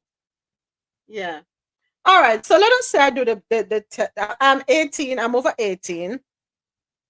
Me do the blood work, but I don't have the paperwork. So I'm disqualified. Okay. So do you really want me back in Africa? What's the process for gaining the citizenship in Ghana? Is it the same thing? You have to have paperwork to show some connection to Ghana? Where's anybody know? If you don't know, let me know. I jump on Google in the meantime. If what she's saying in this video is in true right is in fact the truth, many of us in the Caribbean are gonna be ineligible to take advantage of the opportunity. Unfortunate. Or fortunate, I don't know. How do y'all feel about that? Is Benin right for asking for that as a prerequisite for the paperwork that some of we can't even find a birth certificate? Is Benin right? Do you agree with that? Let me know how you feel.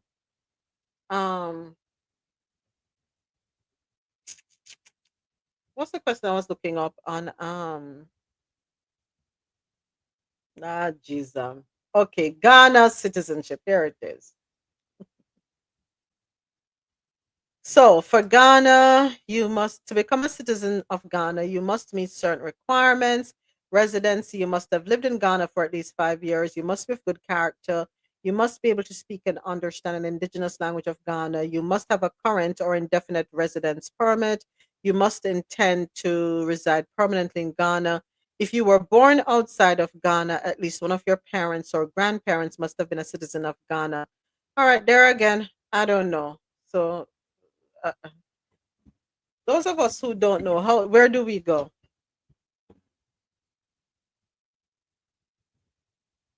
Those of us who would like to possibly take up residence in a country in Africa, but they say you have to be able to have some connection. How do we find out exactly where we belong? Which country? Cote d'Ivoire, Benin, Cameroon, Nigeria, Ghana, Burkina Faso, Chad. Where do we go? Can they alter that? Can they change that? You can't want us to be a part of the continent, but then you make it hard for us to be a part of the continent. I don't know if I'm making sense. I don't know.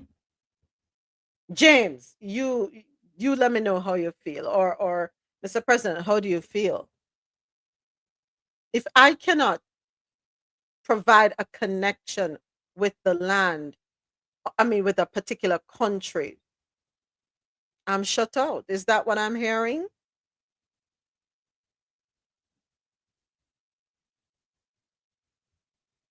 And I know there are others like myself who will feel that way. The government, every government has to try to create some kind of minimum requirement to safeguard the country, to ensure they're not just overridden with criminals and other such, or to ensure that the people coming will be productive citizens.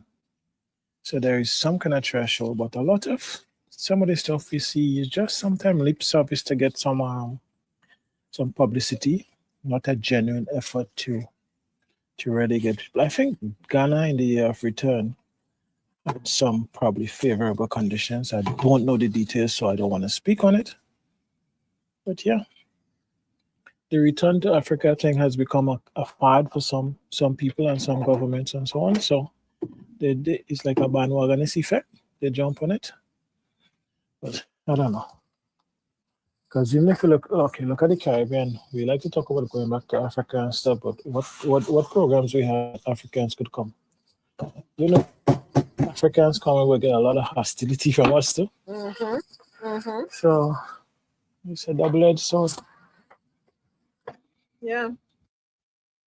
Right away, I mean, when she's got to the part about the qualifications, when I heard the third one, I was like, okay, that's it, done. I can't go any further. I'm stuck. Looking on the one for Ghana, it's for African Americans. I'm not an African American. I wasn't born in the United States of America. The thing you have to ask again too, how do you verify that someone is of African descent? Do you just look at them and say they're African descent? So there has to have some minimum criteria, right? facts. Because again, Africa is a very diverse continent, very diverse. After all, they say, I mean, Africa is the start of civilization or the start of where human beings. That's where the human race started. So I don't know. I don't know. Make it easier for people who want to come Africa. That's all I'm gonna say. All right.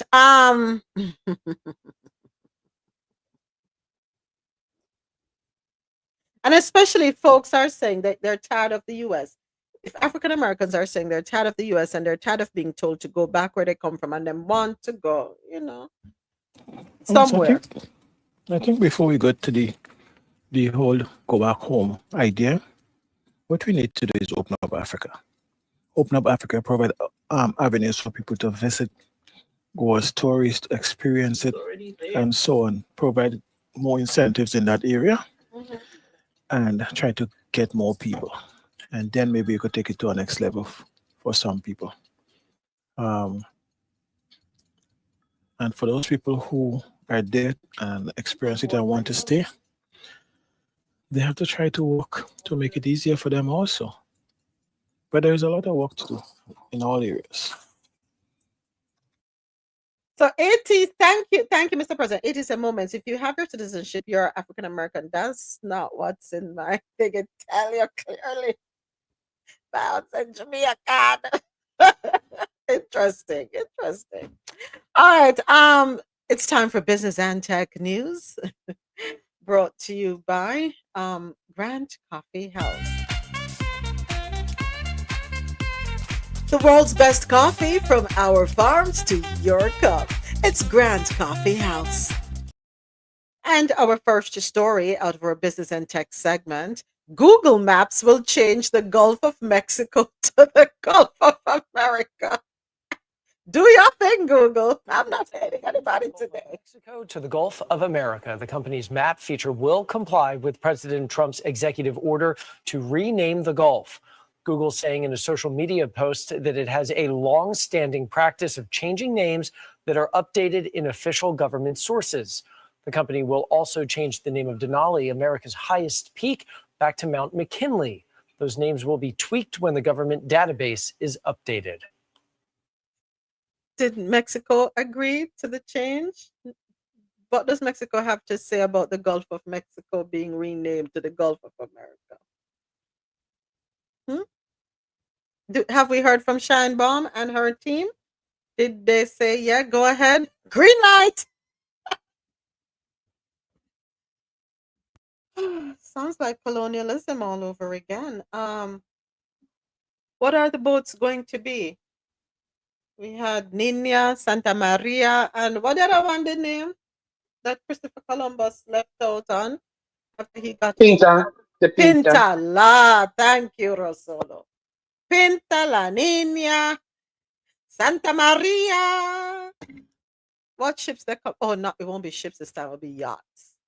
Sorry.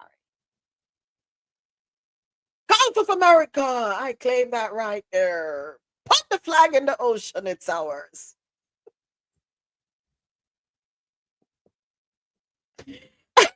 Do y'all think? Yeah, we have a Gulf now. Yes, we have a Gulf named after us. Elon Musk's Neuralink selects Miami as clinical trial site for landmark project. And we have a audio clip for this one as well, courtesy of WSVN. Let's go.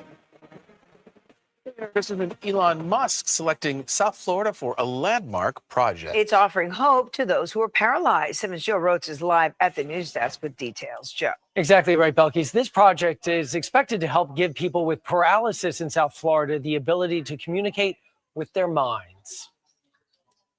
Elon Musk's company, Neuralink, has selected Miami as a clinical trial site for its brain-computer interface. Neuralink makes devices that link the human brain to computers. It focuses on giving quadriplegics or people with paralysis the ability to control computers and devices with their thoughts. Ultimately, I think you'll be able to do conceptual telepathy, like where you can communicate entire concepts uncompressed to someone else with a Neuralink or to the computer. Last year, 2 patients received implants with these devices. The first patient showing the device's ability to help him play chess as well as other games online by imagining the cursor moving where he wants it to be. Last month, the company announced a third person received an implant. It won't be all that long before someone with a Neuralink device can communicate faster than someone who has a fully functional body. And the Miami Project to Cure Paralysis and the Department of Neurological Surgery at the University of Miami will be the second U.S. site, along with an institute in Phoenix, to participate in research. This combination represents another great opportunity to combine our clinical research expertise with the forward-thinking team at Neuralink. Neuralink scientists and a team of specialists at the Miami Project and Miller School of Medicine will implant the device in local participants. The president of the Miami Project to Cure Paralysis says this collaboration will inspire hope for those like him. We hope this represents another important avenue to finding solutions for the millions living with paralysis. Patients who have limited or no ability to use both hands due to a severe spinal cord injury or ALS will be able to participate in this study. We're live at the news desk. Joe Rotes, 7 News. Okay. Any comments on that article? How do we feel about it? It's a double-edged sword for me. Yes, I am grateful that people with paralysis will be able to feel some sense of normalcy. I cannot ignore my concerns where once this takes off with those patients, that somewhere along the line, they're going to want to use it on normal people as a way to control people, if I'm making sense. You see where I'm going? Yeah. Quality of life improvement for those with paralysis. Yes, we want them to be able to communicate with us better, to feel normal as much as they can. We want that for them. And I just sincerely hope it will continue to be used solely for that benefit or for that purpose. I'll just leave it right there. I'm very skeptical of Mr. Musk. I'm extremely skeptical, and I'm sorry, Mr. Musk, I have no choice but to be skeptical with your recent actions. All right, it's time for Health and Science News. Lormel Skin Food. Log on to lormelskinfood.com. Discover the range of natural skincare solutions. Indulge in the radiance of natural and organic beauty with the best natural and organic soap bars, whipped soaps, body butters, and oils. All 100% natural products. Lormel Skin Food for a natural, beautiful you. Our first health and science story. Health officials in Kansas are reporting what's being called the largest tuberculosis outbreak in U.S. history. Y'all aware of that? Okay. Be careful out there. Health officials in Kansas are reporting the largest documented outbreak of tuberculosis in U.S. history. 67 active cases of TB and 2 deaths, with dozens of other asymptomatic cases. TB is one of the world's leading infectious disease killers and is spread person to person by germs that can stay in the air for hours. You do need prolonged contact with an infected individual. If you briefly come into contact with somebody in the community, it's not very likely that you're going to contract tuberculosis. The exact reason for this specific outbreak is not yet clear. It comes as the Trump administration changes the way federal health agencies communicate. The Department of Health and Human Services has been told to pause all non-emergency external communications until they're reviewed and approved by a presidential appointee. Information is the lifeblood of public health. It's how we respond to outbreaks, how we respond to public health crises. And stopping that, I think, is unjustifiable, and I'd like to see that change very quickly. The new rules on communications are causing concern after the U.S. detected a different, more rare strain of bird flu in California. A farm there reportedly forced to destroy nearly 119,000 birds. Despite 67 human cases of bird flu in the U.S. and 1 death, there's been no confirmed person-to-person spread. When people have symptoms and get tested, we can identify if they have bird flu, but I do think there are probably dozens, if not hundreds of cases out there that we have missed. Sources say a CDC report on bird flu was not released last week because of that pause on communication from health agencies. As for those TB cases in Kansas, experts say this outbreak is not something the public should be immediately alarmed about, saying TB is treatable. Andrew Dimbert, ABC News, New York. This morning, health officials. What do I mean by we shouldn't be alarmed about it? If you work in a healthcare facility, you have to have your TB shots, right? Because they tell you it's dangerous, right? Not to be alarmed. Okay. All right. Don't be alarmed, folks. Just be aware. If you're, and I can't even say if you're in Kansas, you just have to be careful wherever you go. It's cold and flu season. Everything is easily transmittable, in my humble opinion. Protect yourselves as much as you can. Right? Yeah, protect yourselves as much as you can. Your elderly, the most vulnerable amongst you, protect them as best as you can. Our second story in our health and science segment, the advantage of pairing foods. So according to nowgrenada.com, did you know that pairing certain foods can lead to improved nutrient absorption? Well, this practice is known as nutrient synergy, and it occurs when specific food combinations enhance the body's ability to absorb essential nutrients, resulting in greater health benefits. Therefore, preparing meals or snacks should be intentional, especially if blood work indicates deficiencies. Combining foods rich in vitamin C and iron increases nutrient absorption by approximately 70%. Examples to attain such are lentils and uncooked tomatoes, chickpeas and bell peppers, and broccoli with drizzled lime juice. Likewise, preparing meals high in fat soluble vitamins and healthy fats is a wise food pairing. Therefore, meals that include avocado and callaloo, roasted sweet potatoes with olive oil, or pumpkin and fish will boost the absorption of vitamins. Another example is vitamin D and calcium, which can be obtained by mixing foods like sardines and bok choy, eggs and spinach, eggs with cheese, and mackerel and okra. So, all are we supposed to well, LT, because I'm sure many of us incorporate these pairings in our diets. And imagine growing up, you never thought that about the importance or the significance um, and the value to be had from these pairings, huh? Wow. In an article entitled Nutrition Dynamic Duos, Harvard Medical School said that while this advice may seem puzzling, there is greater benefit in seeking these combinations in foods rather than pills or supplements. In addition to the examples given above, there are many more combinations that can achieve similar benefits. The goal is to ensure that your meals are balanced with half your plate of vegetables, a healthy salad, protein, and ideally a complex carbohydrate. The Grenada Food and Nutrition Council wanted to take this opportunity to educate the public that food choices and their preparation should be a process of deliberate choices that ensure our bodies gain the well-rounded nutrients that lead to practicing healthy lifestyles.